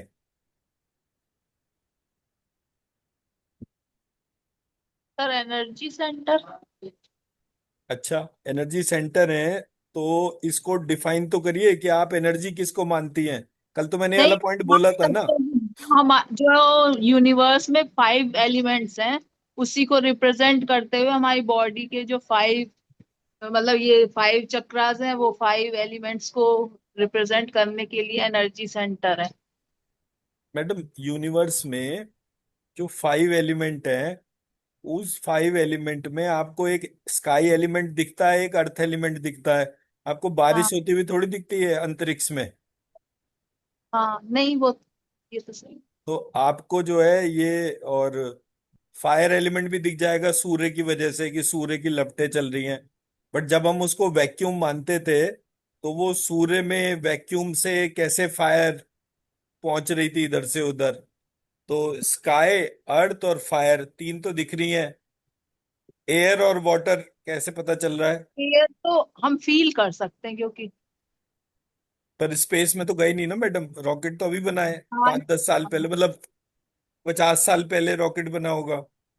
तो फील कैसे करेंगे। फील जब हम ब्रीदिंग ले, मतलब हम सांस लेते हैं तब भी तो हमें अंतरिक्ष में तो ऑक्सीजन। सांस है भी नहीं ना। अंतरिक्ष में, हाँ अंतरिक्ष में नहीं है। अभी तो हम अंतरिक्ष से अपना कनेक्शन बता रहे हैं ना। भाई अच्छा अभी अच्छा। आपने बोला कि हाँ भाई ये यूनिवर्स का कनेक्शन जो है उसके तौर पे। सर फील तो आत्मा के द्वारा ही करेंगे ना। नहीं, फील तो करेंगे बट वहां पर वो चीज वैसे होनी चाहिए ना भाई, अंतरिक्ष में हवा चलती हो तब तो समझ में आएगा। बट एयर नहीं है वहां पर, और वाटर भी नहीं दिखता। हम्म। ये भी नहीं है कि भाई ये जितने भी अभी तक नासा से लोग उड़ के गए वहां पे, उन्होंने बताया भी परसों बहुत बढ़िया बारिश हुई, हमने तो मजा आ गया। तो वो वाला भी पार्ट नहीं है। जो इकोसिस्टम एनवायरनमेंट अर्थ का है वो वहां पर नहीं मिल रहा। So what I am trying to say is कि हमारे यहाँ जो भी डेपिक्शन है उस डेपिक्शन को आपका ड्यूटी है कि उसको लॉजिकली बांधना है। It is not technically possible कि आप हर चीज को जब तक देखो नहीं तब तक वो मानो नहीं, वो लॉजिकल इंटरप्रिटेशन नहीं होगी। मैं मेरा पॉइंट समझा पाया कि आपको आपके रिसर्च मॉडल के हिसाब से एक एक क्वेश्चन को इस प्रकार से पुटअप करना है कि अगर आपने चक्रा की बात करी तो ये चक्रा की बात आई कहां से। कुछ तो होना चाहिए ना जो चक्रा को आधार दे। मेरे लिए तो बड़ा आसान है, मैं तो 5 मिनट में आंसर कर दूंगा, बट आप लोग आंसर नहीं कर पाएंगे। मैं तो सिंपल बोलूंगा, मेरे शरीर में स्काई एलिमेंट है, तो जितने भी अल्फाबेट्स स्काई एलिमेंट के हैं, उनके जो नाड़ियों के गुच्छे हैं, वो जिस जिस जगह पर मुझे कॉमनली इकट्ठे दिखते हैं, उसके कंट्रोल सेंटर को मैं एक चक्रा कहता हूं। पर मैं वहां पे वॉर्टेक्स ऑफ एनर्जी टर्म ही नहीं यूज कर रहा। मैं मेरा पक्ष समझा पाया? तो अगर आप लोग रटा रटाया ही पढ़ोगे, मैंने क्वेश्चन कैसे निकाले, मैंने ये मॉडल कैसे बनाया, सिर्फ मेरी क्वेश्चनिंग के तरीके से। अच्छा, ये चक्रा होता क्या है, ये कैसे है, ये वॉर्टेक्स ऑफ एनर्जी और ये एनर्जी बॉडी और ये सब तो उन किताबों में लिखा हुआ है जो किताबें एक्सप्लेन नहीं कर पा रहे ना कुछ भी। जी सर। तो जी अगर मुझे एक एक चीज को एक्सप्लेन करना है तो मुझे उसके क्वेश्चन को लेकर चलना पड़ेगा। किताब में क्या लिखा हुआ है दैट डजंट मैटर, मुझे रटा रटाया थोड़ी आंसर करना है। मैं मेरा पक्ष समझा पाया? जी सर। तो मेरे को किसी भी सिचुएशन में सबसे पहले इस बात की परिभाषा देनी है कि चक्रा है क्या, ये नाड़ियां है क्या, और ये कितनी है।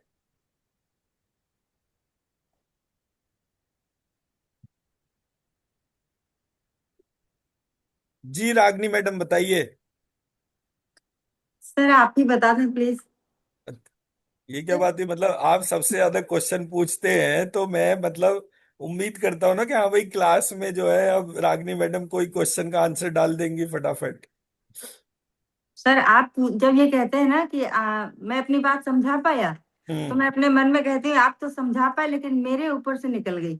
अच्छा, आपने तो मेरा सारा पढ़ा लिखा है वेस्ट करवा दिया है। चलिए कोई नहीं नहीं। सर ऐसा नहीं है, आपने जो मुझे कनेक्शन बताया है जी। टोटल फोकस उस पे है, बट ये बायोलॉजी मैंने नहीं पढ़ी है, जो कुछ आपने बताया मुझे उतना ही पता है। अच्छा, तो ऐसा मानिए इसको कि मतलब थोड़ी देर के लिए इमेजिन करिए कि आपके शरीर का जितना भी खाली भाग है, ठीक है, तो जितना भी खाली, जैसे दीवार जो है खोखली दीवार हो, तो आप जी उस पे हाथ मारोगे तो आवाज निकलेगी ना। बिल्कुल। आपने ढोलक उठाई और उसके एक हिस्से को जमीन पे रख दिया, एक हिस्से को आसमान के तौर तरफ फेस कर दिया, उस पे हाथ मारा, आवाज बदल गई ना।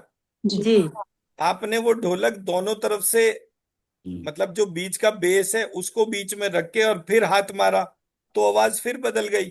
बिल्कुल तो बदली। हमारे शरीर के अंदर जितनी भी खाली जगह है, हमारे शरीर में कौन कौन सी जगह खाली है?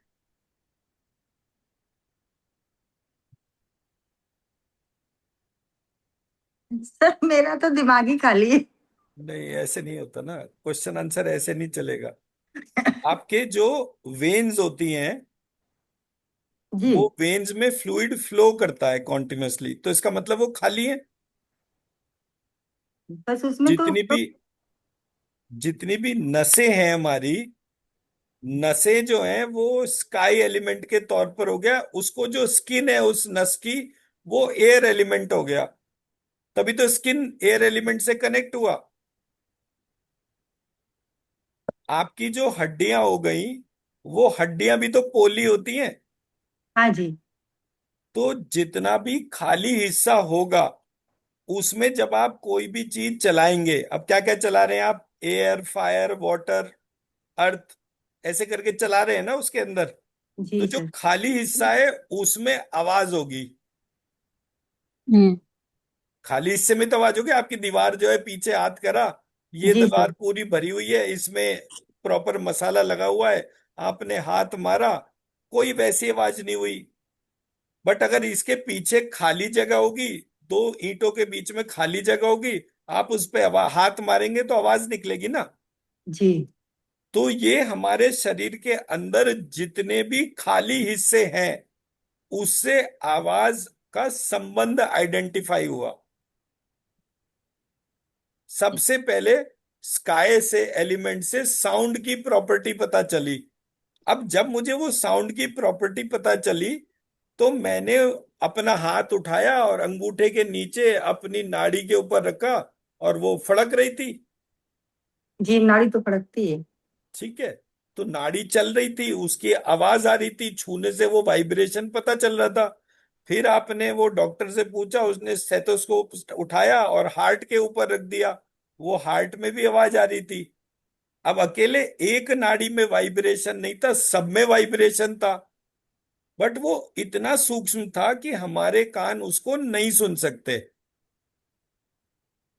आप बैठे हुए हैं, आपको दिल धड़कता हुआ महसूस होता है, तो वो तभी होता है जब शाहरुख खान के सामने काजोल आती है, तभी ये वाली बात होती है कि वो दिल धड़का और तुरंत ही महसूस हो गया। तो जब हम इस तरह से चीजों को देखते हैं तो वो जो पर्सपेक्टिव होता है वो बदल जाता है। बट ऐसा नहीं है कि शाहरुख खान हो या कोई भी हो, आवाज नहीं हो, ऐसा नहीं है। आप जहां अपनी अटेंशन का कनेक्शन लेकर जाते हैं, वहां से आपको आवाज पता चलनी शुरू होती है। ऐसा तो नहीं है ना कि आपको अपने हाथ यूं रखा तो आपको आवाज नहीं पता चली।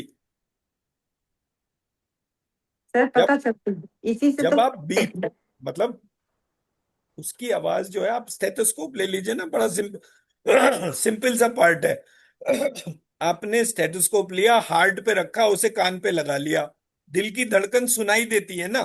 जी ऐसा तो नहीं है ना कि जी ये तो दिल ही नहीं धड़क रहा, बोले जी ये तो गया ऊपर, अब तो दिल धड़क ही नहीं रहा, इसकी आवाज ही नहीं आ रही। तो जब तक वो जीवित रहता है वहां पे आवाज होती है, लेकिन ये जो आवाज है जो हमारा पूरा शरीर कर रहा है, वो इतनी सूक्ष्म है कि हमारे कान उसको नहीं सुन सकते। जिनके कान सुन सकते हैं, मतलब जिसको सूक्ष्म सुनाई देता है। अब किसको सूक्ष्म सुनाई देता है? कुत्तों को सुनाई देता है, बिल्ली को सुनाई देता है, चिड़िया गिलहरी सबको सुनाई देता है। इसलिए अगर आप दबे पांव भी कहीं जाते हैं, थोड़ी सी भी आवाज होती है, वो सुनते हैं और वो सरपट भाग लेते हैं, पोजीशन चेंज कर लेते हैं। तो ऐसे करके जब हमारे पहले ऋषियों का ध्यान इस बात के ऊपर गया, क्या हमारे शरीर के भीतर जो पूरा मूवमेंट हो रहा है सेलुलर लेवल पे, क्या उसके अंदर कोई आवाज है? यस और नो? आंसर था यस। अब इट वॉज लाउड और क्लियर? बोले no, it is a very fine tuned sound. अब फाइन ट्यून्ड साउंड को संबंध समझने के लिए क्या करेंगे? आपके पास गाड़ी है, आपने कहा व्हील बैलेंसिंग का अलाइनमेंट गड़बड़ हो गया, तो आप गए, उसको आपने गाड़ी का अलाइनमेंट दिया, वो जैसे ही पहिया घूमता था, पहिए के घूमने से आवाज निकलती थी। उसने 4 वेट इधर चिपकाए, 4 वेट उधर चिपकाए, और वो जो है उसको फिर से एक्सेलरेटर दिया, वो पहिया जो है वो तेज घूम रहा था, लेकिन जो है आवाज नहीं आ रही थी। पृथ्वी जो है 81,000 किलोमीटर प्रति सेकंड की रफ्तार से दौड़ती है। लेकिन ऐसा थोड़ी होता है कि हम लोग जो है वो उड़े जा रहे हो 81,000 किलोमीटर।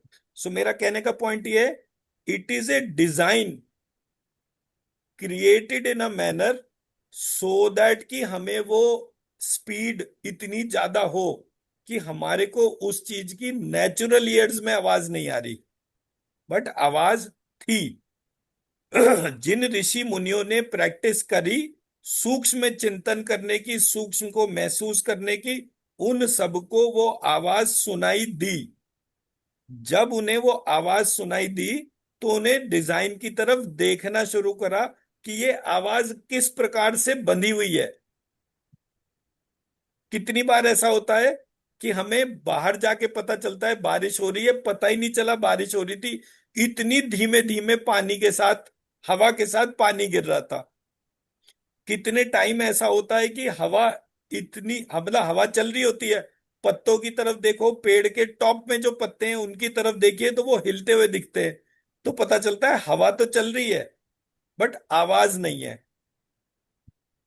मैं मेरा पक्ष समझा पा रहा हूं? जी सर, समझ में भी तो आ रहा है। जिस तरीके से आकाश में आवाज है, वायु में आवाज है, अग्नि में आवाज है, जब आप हवन करते हो और बढ़िया आग जलती है तो पट पट की आवाज आती शुरू हो जाती है, तो अग्नि में आवाज है। बारिश गिरती है, बारिश के गिरने में आवाज है। और क्योंकि ये सारी की सारी चीजें अर्थ एलिमेंट पर चलती है, तो अर्थ के अलग अलग पार्टिकल में अलग अलग आवाजें हैं। अब ये सारी की सारी एक इंजन में बांध के इसको फाइन ट्यून कर दिया और आपने गाड़ी स्टार्ट कर दी। आपने कहा देखो जी क्या जबरदस्त ऑडी की टेक्नोलॉजी है, परफेक्ट गाड़ी स्टार्ट है, मैं उसके बराबर खड़ा हूं और मुझे पता ही नहीं चल रहा गाड़ी स्टार्ट है। इस बात से क्या पता चलता है कि वो गाड़ी का जो इंजन है वो बहुत बेहतरीन बना हुआ है, उसमें बहुत ही फाइन साउंड है। तो हमारी बॉडी जो है उसके अंदर बहुत फाइन साउंड है, पर फाइन साउंड क्यों है, वो उसका डिजाइन है। जब किसी ने वो डिजाइन देखा तो उसने फिर इमेजिन करना शुरू करा। आप कहेंगे नहीं जी इंजन तो आवाज करता है। मैंने कहा हाँ इंजन आवाज करता है, लेकिन आपके पास में जो टुल्लू पंप रखा है जिसको आप बिजली से कूलर में पानी भरने के लिए यूज करते हैं, या खेतों में पानी देने के लिए जो डीजल पंप लगाते हैं, उसमें आवाज होती है चलते चलते। तो इससे क्या पता चलता है, अलग अलग इंजन क्वालिटी अलग अलग साउंड के वाइब्रेशन को होल्ड करती है, क्रिएट करती है। मैं मेरा पॉइंट समझा पाया? जी सर। 5 के 5 एलिमेंट्स आवाज करते हैं, इसलिए 5 के 5 एलिमेंट्स में जो अल्फाबेट थे वो 11 9 11 9 11 करके मैंने आइडेंटिफाई करे। जो छठा चक्र था उसमें आवाज वाले एलिमेंट नहीं थे, वो होल्ड कर रहा था मूवमेंट को। सो आज्ञा चक्र जो है उसके अंदर अल्फाबेट्स नहीं थे। आज्ञा चक्र को कंट्रोल करने वाला लंबिकाग्र चक्र, उसमें भी अल्फाबेट्स नहीं थे। वो ओवरऑल आज्ञा चक्र को कंट्रोल कर रहा था। मैं मेरा पक्ष समझा पा रहा हूं? साउंड सब जगह थी, डिजाइन के अंदर थी। तो मैंने कहा ये कौन है जो साउंड को सूक्ष्म बना रहा है? तो पता चला ये मेरा डिजाइन है जो इस प्रकार से बना हुआ है कि ये सूक्ष्म में है। अब आप देखिए आपके सामने बहुत सारे लोग ऐसे आते हैं जो बहुत हट्टे कट्टे मुस्टंडे टाइप के जो हैं, जिनको बोला जाए कि ये बहुत ही मस्कुलर बॉडी है, बट उनकी मस्कुलर बॉडी नेचुरल होती है तो उनकी नसें नहीं दिखती। जिनकी एबनॉर्मल बॉडी होती है, बहुत ज्यादा वो करके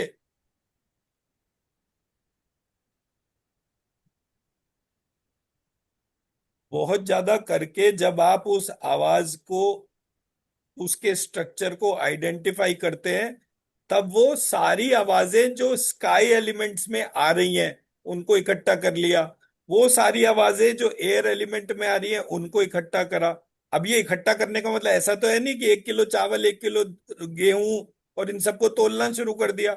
वो तो पैटर्न में थी, और वो डीपर पैटर्न था। वो डीपर पैटर्न मेरे ब्रेन में सेरिब्रोस्पाइनल फ्लूइड के तौर पे वाटर में था, फिर मैं वो वाटर मेरी आंखों में आ रहा था तो वो वहां पर भी उसकी मैपिंग थी कि वो पानी के बारीक बारीक पाइप थे।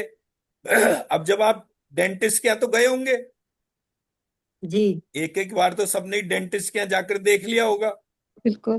तो जब डेंटिस्ट के यहाँ गए तो उसके हाथ में एक पाइप होता है, कभी वो पाइप हवा मारता है, कभी वो पाइप जो है पानी मारता है, पानी। लेकिन ऐसा नहीं होता कि वो बहुत तेज धार होती है, बहुत ही बारीक सी धार। मैं मेरा पॉइंट समझा पा रहा हूं? जी इतना बारीक धार होती है कि पानी तो मुंह में जाता है लेकिन पता नहीं चलता। वो कहता है कुल्ला करो, बोले कुल्ला कहां से करें? तो जब मुंह बंद करने लगते हैं तब पता चलता है कि वहां पे पानी था। ठीक। तो ये जो तरीके हैं ये डिजाइन की खूबसूरती बताते हैं। तो जब मैंने उसको देखा और मेरे पैटर्न, तो मैंने सर से पांव तक 5 तत्वों को महसूस करना शुरू करा। स्काई, एयर, फायर, वाटर, अर्थ, ऐसे करके। तो मुद्रा विज्ञान, मैंने कहा ये मुद्रा विज्ञान गलत है जो मुझे मुद्रा विज्ञान में पढ़ रहे हैं, क्योंकि मेरा स्काई एलिमेंट थंब है। अब दोनों हाथों के थंब, दोनों पैरों के थंब, और संस्कृत में न्यास में क्या पढ़ाते थे कि थंब जो है वो हेड रीजन से कनेक्टेड है, लिटिल फिंगर लंग से कनेक्टेड है, रेस्पिरेटरी सिस्टम से कनेक्टेड है। ऐसे करके जब मैंने अपनी मैपिंग करी और मैं बैठ गया ध्यान, तो अब मुझे फील होने लगी एनर्जी। अच्छा ये तो मेरा टेम्पोरल लोब है, स्काई एलिमेंट, यहां से एनर्जी मुझे फील होने लगी। फिर वो मुझे दोनों अंगूठों में फील हुई, दोनों कानों में फील हुई। ऐसे करके मुझे पूरे बॉडी में एक एनर्जी फ्लो फील होना शुरू हो गया। मैं मेरा पॉइंट समझा पा रहा हूं आपको? यस कि सर। उल्टा करने की बात तो तब आई जब आपने एक स्ट्रक्चर को टॉप टू बॉटम करेक्टली समझा। अब जब किसी ने पूरा कूड़ा कचरा पकाया, चार चार अक्षर लगा दो जी मूलाधार में, 6 अक्षर लगा दो उसके बाद स्वादिष्टान में, 8 या 10 लगा दो उसके बाद मणिपुर में, 12 वो लगा दो अनाहत में। ऐसे करके जब वो कोई पैकेजिंग कर रहा था, मैंने कहा बड़ी लॉजिकल सी पैकेजिंग है, इसमें कोई पैटर्न क्यों नहीं मिल रहा? पैटर्न इसलिए नहीं मिल रहा क्योंकि किसी ने जो है कूड़ा भर रखा था। मेरी तरह से आपने देखा है किसी को ये 5 तत्व इस तरीके से समझाते हुए? नहीं सर। नहीं, कभी पर नहीं। ऐसा तो नहीं है ना कि इस डोमेन के बारे में ही नहीं पता हो आप में से किसी को भी? कभी सुना ही नहीं सर ये वाला एस्पेक्ट। तो मेरा जो कहने का ऑब्जेक्टिव है, मैं मॉडल को करेक्ट करता गया, उसको महसूस करता गया, उसको ऑब्जर्व करता गया। जब मैंने एक एक चीज को वैल्यू करी, अरे वाह क्या सूक्ष्म शरीर का डिजाइन कितना बेहतरीन है, फिर डे टू डे में उसे गाड़ियों की आवाज से कंपेयर करा, तो मेरे सामने एक लिविंग वर्ल्ड नहीं था, मेरे सामने पूरी दुनिया थी जिसका मूवमेंट। अब जब वो पूरी दुनिया का मूवमेंट आया, मैं कहूं हाँ यार घूम तो ये पृथ्वी सूर्य चंद्रमा सब है, तो ये सारे कहीं ना कहीं जाके तो मर जाएंगे। फिर उसके पैटर्न को देखा, फिर वो मुझे लेटे हुए विष्णु की या नारायण की कहानी समझ में आई। ऐसे करके मैं 1 to 1 सारे मैपिंग जोड़ता चला गया, और फिर मेरे को समझ में आया कि किसी ने उसको कुंडलिनी बोल दिया। मैंने कुंडलिनी का क्या कनेक्शन है यहाँ पर? फिर मुझे पता चला कि स्पर्म की शेप कैसी होती है, कुंडलिनी के जैसी होती है। ह्यूमन बॉडी की शेप कैसे होती है, कुंडलिनी के जैसी होती है। आप कहेंगे नहीं ह्यूमन बॉडी की शेप तो कुंडलिनी जैसी नहीं होती। मैं कहा अच्छा ठीक है, एक काम करते हैं, मैं दोनों हाथ भी काट देता हूँ, दोनों पैर भी काट देता हूँ, अब आपको छोड़ देता हूँ। आप कहोगे हाँ जी कुंडलिनी की शेप आ गई। अब हाथ पांव कटवा के कुंडलिनी की शेप सीखने की क्या जरूरत है जब आप उसे लॉजिकली ढूंढ सकते हैं? मैं मेरा पॉइंट समझा पा रहा हूं? सर बार बार जब आप अपने आप को outside model inside model outside model inside model वो प्रैक्टिकली करना पड़ता है, तब वो रियल टाइम एक्सप्लेनेशन निकल कर आता है। अब मैं गारंटी देता हूं आज के बाद आप में से कोई भी ये 5 तत्व की कहानी कभी नहीं भूलेगा। अगर आपके सामने कोई व्यक्ति आया और उसने बोला मुद्राएं ऐसी होती है, बोले नहीं ऐसी नहीं होती, मैं बताता हूँ मुद्राएं कैसी होती हैं। कोई आया उसने बोला मेरिडियंस ऐसी होती हैं, बोले नहीं नहीं ऐसे नहीं होती, मैं बताती हूँ कैसे मेरिडियंस होती हैं। आप फ्लो को अपने भीतर फ्लो को फील करते हो। अब क्या है, उसी प्रक्रिया को और थोड़ा डीपर देखिए। अब कूलर में पानी गिर रहा था, कूलर के दरवाजे पे जाली लगी हुई थी, जो जाली कैसी थी, उसमें जूट भरा हुआ था। फिर मैं कोटा गया, मैंने कोटा में पेपर मैश वाली वो जालियां देखी, ये ठंडा ज्यादा करती थी। तो मेरे बॉडी के अंदर भी लंग्स थे, लंग्स का सिस्टम था, बीच बीच में वो थे, आवाज उसमें से भी निकलती थी, हार्ट में खून चलने के तौर पे आवाज हो रही थी। बट वो हर आवाज की पैकिंग इतनी खूबसूरत थी कि वो ओपन एंडेड नहीं थी। तो जब कभी हम ओपन एंडेड सिचुएशन में जाते और आते हैं, अब ओपन एंडेड सिचुएशन कैसी, हवाई जहाज में बैठे ऊपर गए नीचे आए, गाड़ी चलाते हुए पहाड़ के ऊपर गए नीचे आए, तभी पता चलता है कि कान में उंगली डाल के कान को पहले अच्छी तरह ऐंठा जाए, इधर भी से भी करो इधर से भी करो, खूब अच्छी तरह हिला लिया। अब जाके जो है, मैंने कहा मुंह पे ऐसे हाथ रखा, जोर से फूंक मारी, पता चला पट्ट पट्ट 2 आवाजें आई और दोनों कान खुल गए। ये तो पता ही नहीं था। नहीं नहीं, जब एरोप्लेन में बैठो तो ऐसे ही करना होता है।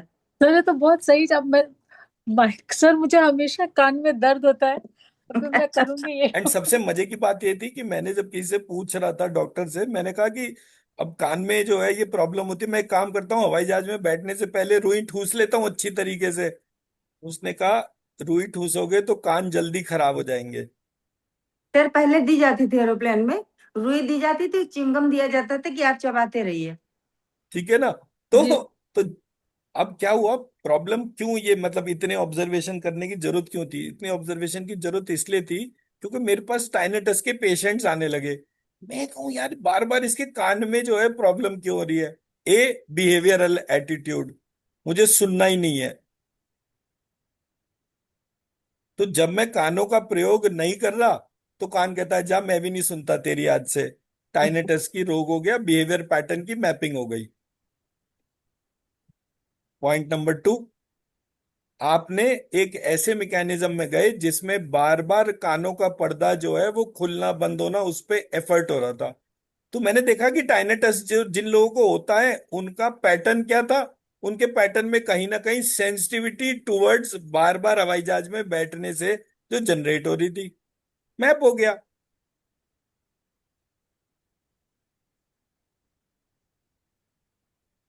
राजकुमारी मैडम आप कुछ बोल रही हैं क्या?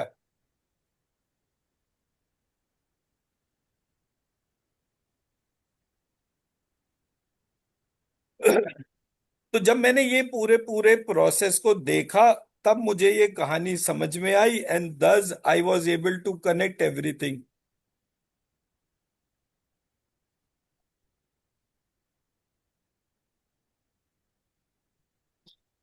तो इसलिए जो है मैं ये बोल सकता हूं कि जब आप इस पूरे सिस्टम को जितने ध्यान से देखते जाएंगे, क्या ये एनर्जी वॉर्टेक्स थे, यस और नो?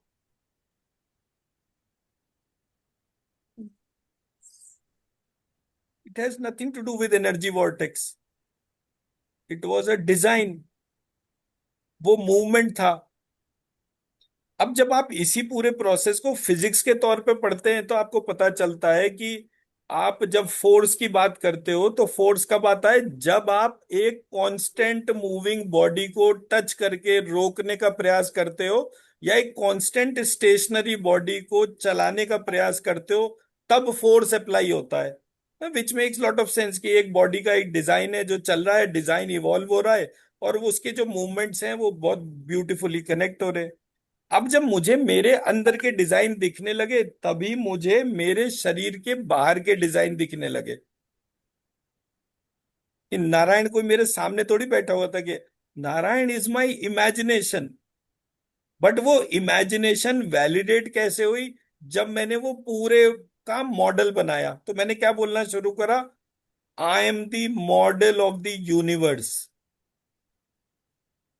अब जब मैंने अपने आप को मॉडल ऑफ द यूनिवर्स मानना शुरू करा, इंस्टेंटली मेरे भीतर ट्रांसफॉर्मेशन शुरू हो गए, क्योंकि अभी तो मैं अपने आप को कुछ मान ही नहीं रहा था। एक सेकंड।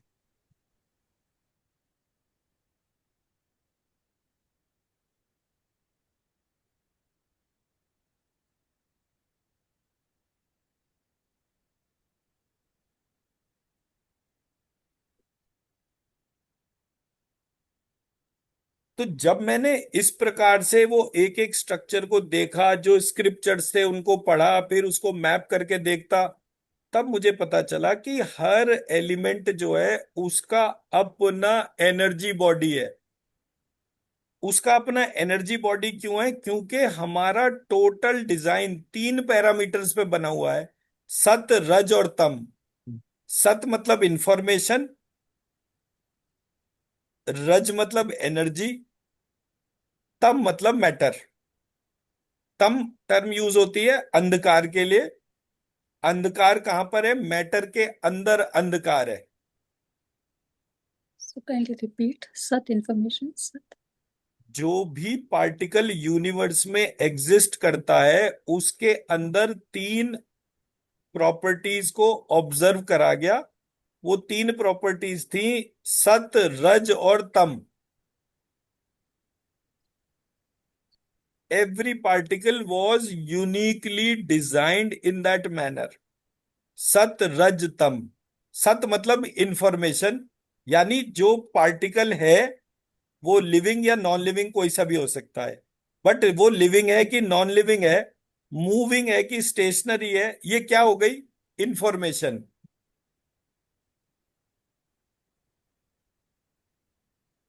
ठीक है। सेकंड, जब वो मूविंग है नॉन मूविंग है जो भी कुछ है, तो मतलब जैसे गाड़ी है तो गाड़ी में तेल है या नहीं है, मोबाइल फोन है तो उसमें बैटरी है या नहीं है, घर है तो उसमें बिजली का कनेक्शन है या नहीं है। ऐसे करके सेकंड डोमेन कौन सी हो गई, एनर्जी बॉडी। क्लियर है? जी। थर्ड हो गया उसकी मैटर सिचुएशन, कि वो पार्टिकल है तो कौन सा पार्टिकल है, उसकी क्या ग्रेविटास कितना है, उसकी सॉलिडिटी कैसी है, वो डायमंड की तरीके से है या कोयले की तरीके से है। एलिमेंट तो दोनों में कार्बन ही हो गया ना। तो ऐसे करके आपको वेरिएशन पता चलता है। वो कौन है जो इस पूरे ब्रह्मांड में इन तीन पैरामीटर्स के आधार पर सब कुछ उत्पन्न कर रहा है, विनाश कर रहा है और धारण कर रहा है। ऐसे करके ईश्वर आपके सामने आ गया। मैं मेरा पक्ष समझा पाया? अब आ गई ईश्वर की फॉर्म्स। तो फॉर्म्स पे बाद में जाएंगे। पहले हम इस बात को आइडेंटिफाई करेंगे कि इस तरीके से देखने सोचने से आपके भीतर एक पैटर्न बनना शुरू हो गया ना।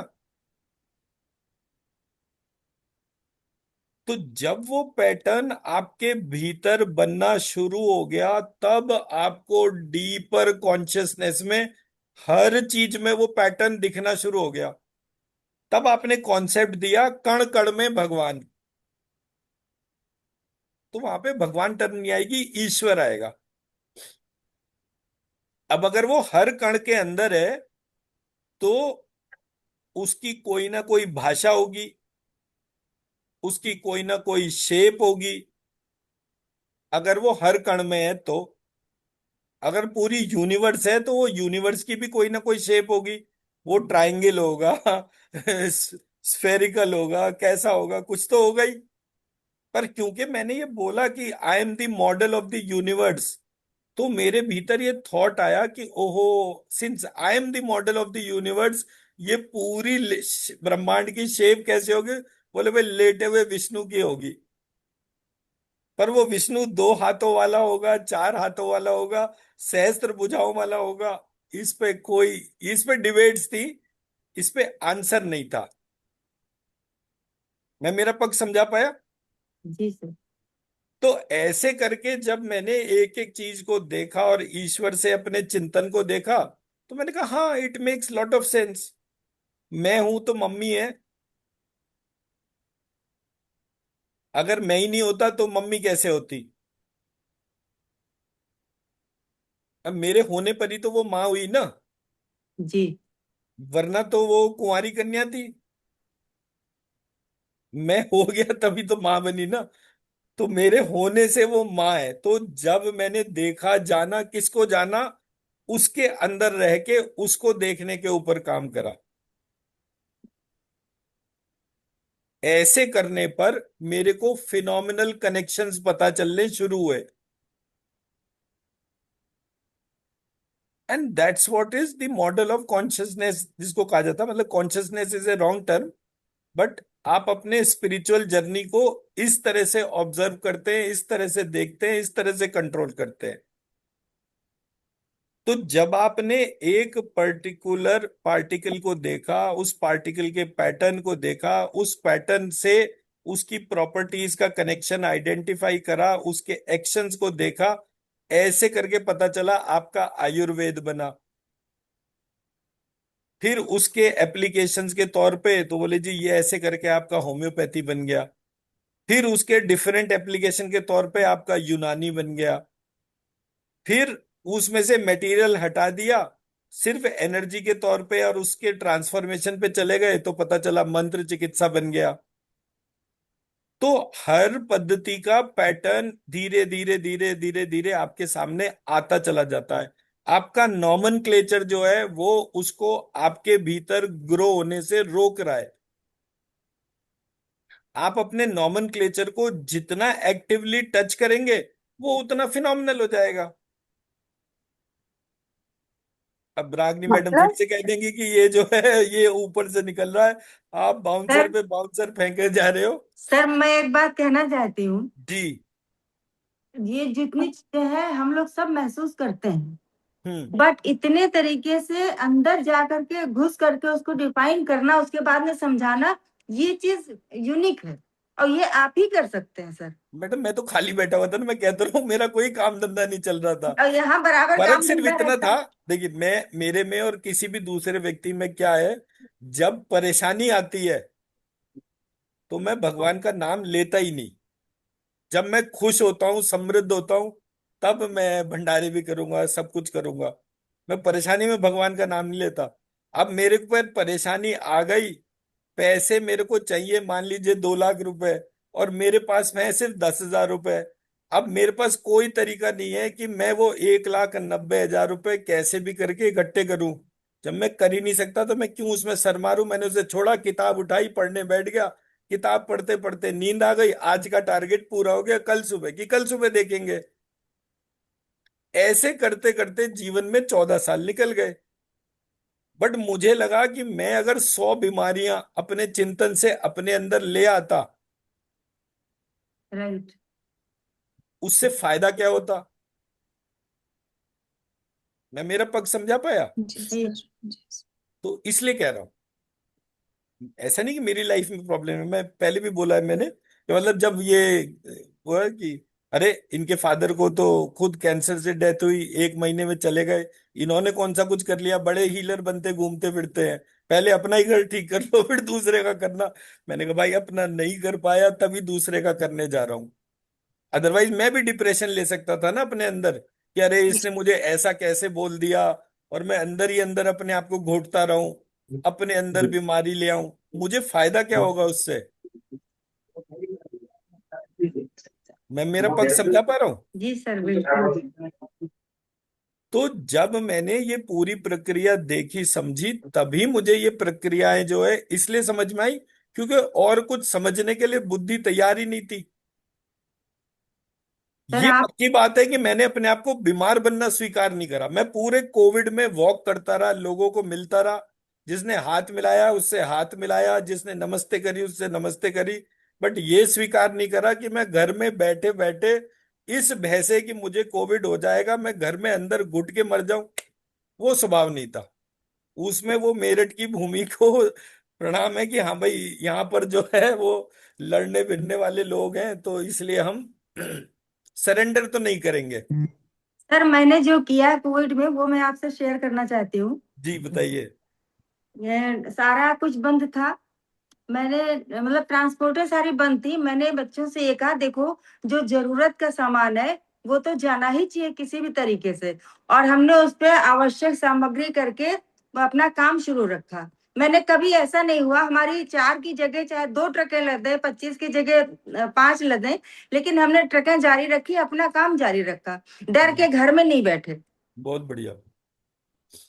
डरती मैं नहीं हूँ सर, लेकिन ये है कि जैसे दिमाग में कोई बात आ गई तो घुमा करती है मेरे, बस ये खराबी है। अब मैं वही कह रहा हूँ ना, आपको जिस समय वो बात आपको डिस्टर्ब करती है, परेशान करती है, मैंने उस टाइम पर अपने लिए किताब चुनी और उसको पढ़ना स्वीकार करा। मैं यही बताना चाह रहा हूँ। ऐसा नहीं है कि मैं कोई मतलब अल्लाह मियाँ के यहाँ से कोई 4 नए पंख लगवा कर लाया था। सर इट अब इज मैं जस्ट किताबें दैट। पढ़ूंगी, मैं तो किताब नहीं पढ़ती जितने थी। जितना कुछ भी मेरे पास था वो अच्छा टेक्स्ट, और उस टेक्स्ट को पढ़ने से, क्योंकि टाइम और किसी चीज को वो ही नहीं कर रहा था, तो मैंने सोचा कि भाई मैं इस समय जब ये काम नहीं कर सकता, ये अनकंट्रोलेबल फैक्टर है, तो मैं अपनी अटेंशन उधर लेकर जाऊं जो कंट्रोलेबल फैक्टर है। कंट्रोलेबल फैक्टर क्या था कि मैं अपनी अटेंशन को सरदर्दी की बजाय एक कंस्ट्रक्टिव थॉट में लगाऊं जो कि किताब पढ़ने से संबंधित है। अच्छे लोगों की संगति करी, तो जो गुरुजी टाइप या वो जो जितने भी लोग मेरी किताब में जिनको मैंने ग्रेटिट्यूड वगैरह लिख रखा है एक्नॉलेजमेंट के तौर पे, वो सारे लोगों ने मेरे को अच्छे चिंतन से कनेक्ट होने के सारे तरीके बताए। और जब आदमी का मन परेशान होता है तो कहता है यार 2-2 पैग लगाओ और सो जाओ, ज्यादा क्यों टेंशन पकड़नी। वो चीज नहीं करी,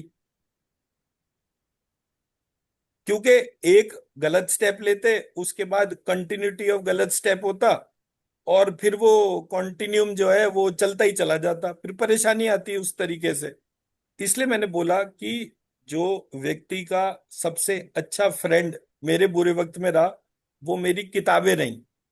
और मैं बोलता भी था, मैं आरती को बहुत बार बोला मैंने कहा जब मेरा समय खराब आया ना, मुझे हर एक व्यक्ति ने जो जितना बोल सकता था उससे ज्यादा बड़ी बड़ी बातें बोली। मैं रिलेशनशिप में टाइम ही वेस्ट नहीं करता। मैं बहुत इमोशनल हूं सबके हिसाब से, वो सब ठीक है, लेकिन ये किताबें जो है ना, ये पलट के नहीं मारती। सही बात। बिल्कुल तो सही मुझे सर। ये किताबें पसंद है। बिल्कुल और मेरे सही। पास वेद पुराण उपनिषद, मतलब लाइफ में ऐसा होता है ना, एक दफे कहीं बैठे थे, किसी ने बोला कि भाई तुम हिंदू हो? मैंने कहा हाँ जी। तुमने पता है कि हमारे यहाँ वेद पुराण होते हैं? बोले हाँ। बोले तुम्हारे पास वेद पुराण है? मैंने कहा हाँ है। वो कहते क्या कह रहे हो? मैंने कहा हाँ है।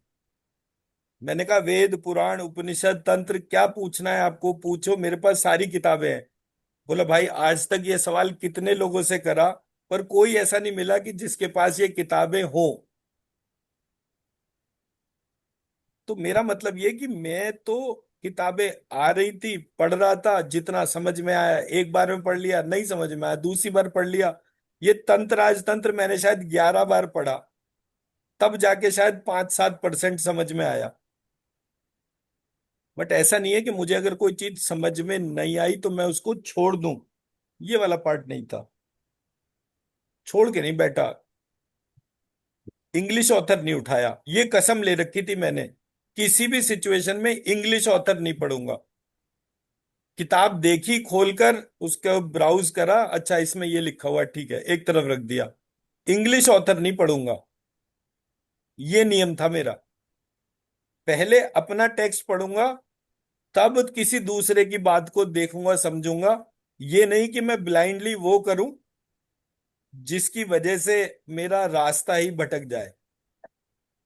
मैं मेरा पक्ष समझा पाया? मतलब ये इतनी रूपरेखा इसलिए है क्योंकि कल कोई डिस्कशन हो रहा था आप लोगों के बीच में, और मेरे पास 15-20 मिनट ही थे बात करने के। तो मैंने कहा ये तो सभी जो है चीन और जापान और अमेरिका, इससे कम तो बात ही नहीं कर रहे।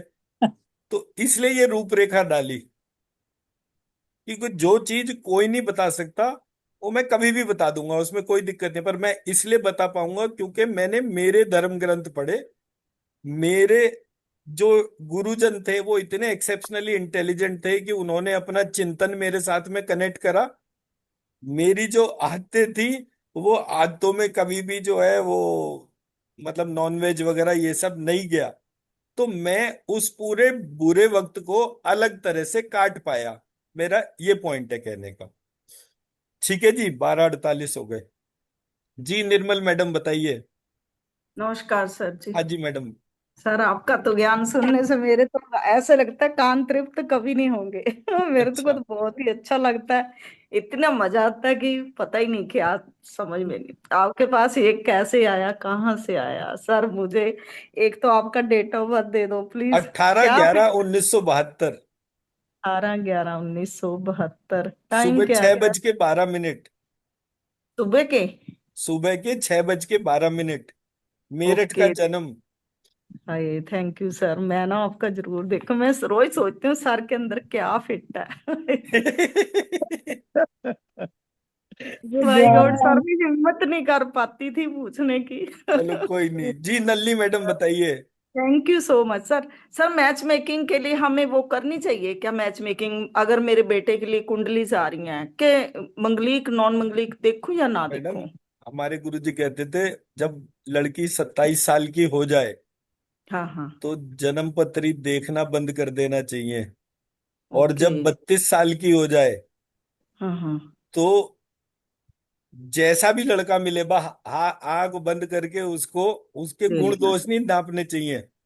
ठीक है सर। तो इसलिए जो है मतलब जो लड़की पे नियम लागू है वही लड़के पे लागू है कि मतलब उसके तौर पे। हाँ थैंक यू। जी थैंक यू जी। सो नल्ली मच। मैम बताइए आप क्या कह रहे हैं। थैंक सर अभी आपने बोला कुछ ऐसा कि नहीं ये तो भगवान नहीं ये ईश्वर है, तो उसका क्या डिफरेंस है सर? अच्छा वो 4 बजे बताऊंगा। अच्छा ठीक है। ठीक है जी। अनुराधा मैम। सर जो आपने interconnectedness of elements, chakras, nadis and then aksharas, like मैं एक प्रश्न करना चाहती हूँ, जैसे प्राणिक हीलिंग में हम प्राण से ही हील करते हैं, राइट? यूनिवर्स से प्राण लिया और प्राण दिया। सो व्हाट दिस अक्षरास मतलब साउंड्स इसको मैग्नीफाई कर देता है। जब हम हीलिंग करेंगे तब, कि प्राणिक जब मन हीलिंग इनकम्प्लीट कॉन्सेप्ट है, it is only 50% of the total concept. वो प्राण की बात करता है, रई की बात नहीं करता है। जब प्रश्नोपनिषद पढ़ेंगे, अभी वो हमारा 4th 5th चैप्टर है, वो मैं करवाऊंगा जब, तब मैं उसके बारे में बात करूंगा कि व्हाई इट हैपेंस। ओके ठीक ओके है सर। ना जी? किरण मैम बताइए। आप म्यूट कर दिया आपने, पहले अनम्यूट थे। मैं छोटा मुंह और बड़ी बात कहने जा रही हूँ कि आपकी विद्या, आपके ज्ञान और उसके बांटने का तरीका और जो अबंडेंस है आपकी सेल्फलेसनेस में, कि हमें हमेशा कल्याण चाहते हो, मैं उसे कोटि कोटि प्रणाम करती हूँ। Thank you. मैं एक्चुअली ना, मैं बताया ना, मैं जिस जगह बैठा हूँ वहां पे सामने जो है वो राधा कृष्ण दिखते हैं। तो जब कभी कोई ऐसा होता है ना कि कोई ऐसा क्वेश्चन जो आपको नहीं आता, तो मैं उनको बोलता हूँ भाई आप बताओ और मैं आगे बताता हूँ, मुझे नहीं पता ये सब चीज। तो वो ऐसा होता है। तो ऐसा नहीं है मेरे को कोई नॉलेज है, बट हाँ ये है कि वो सोल सीट का कनेक्शन जो है ना, वो लाउड एंड क्लियर है। वो जितनी जल्दी मुझे बताता है उतनी जल्दी मैं आगे बता देता हूँ, मेरा काम पूरा हो जाता है। तो That is your greatness, but thank you so much. Right जी, Yeah. Thank you so very much जी। चलिए जी, तो फिर कनेक्ट करते हैं 4 बजे। थैंक यू और सर। Yes. मेरी रिक्वेस्ट है, 4 बजे जो भी चैप्टर पढ़ रहा है वो चैप्टर पहले पढ़े, पढ़ के नहीं सुनाना है। एक एक पॉइंट पे समरी के तौर पे बताना है। आपको लगता है कि आप 2 मिनट उसको पढ़ेंगे, क्लास में पढ़ना है तो क्लास में पढ़िए, लेकिन बोल कर नहीं पढ़ेंगे। यहां पर ये लिखा हुआ है, अपने वर्ड्स में बताएंगे, वो चीज है। अगर सिर्फ किताब पढ़ के ही सुनानी है तो मैं ही सुना दूंगा, उससे क्या होगा। बट वो इंटरैक्टिव बनाना है। जी सर। फिर I'll जब हाँ, पढ़ा तो जब वो चैप्टर खत्म होता है, उस चैप्टर के अंदर क्वेश्चन आंसर भी है। जी सर। वो एक गलती मुझे पता चल गई तो आई करेक्ट इट,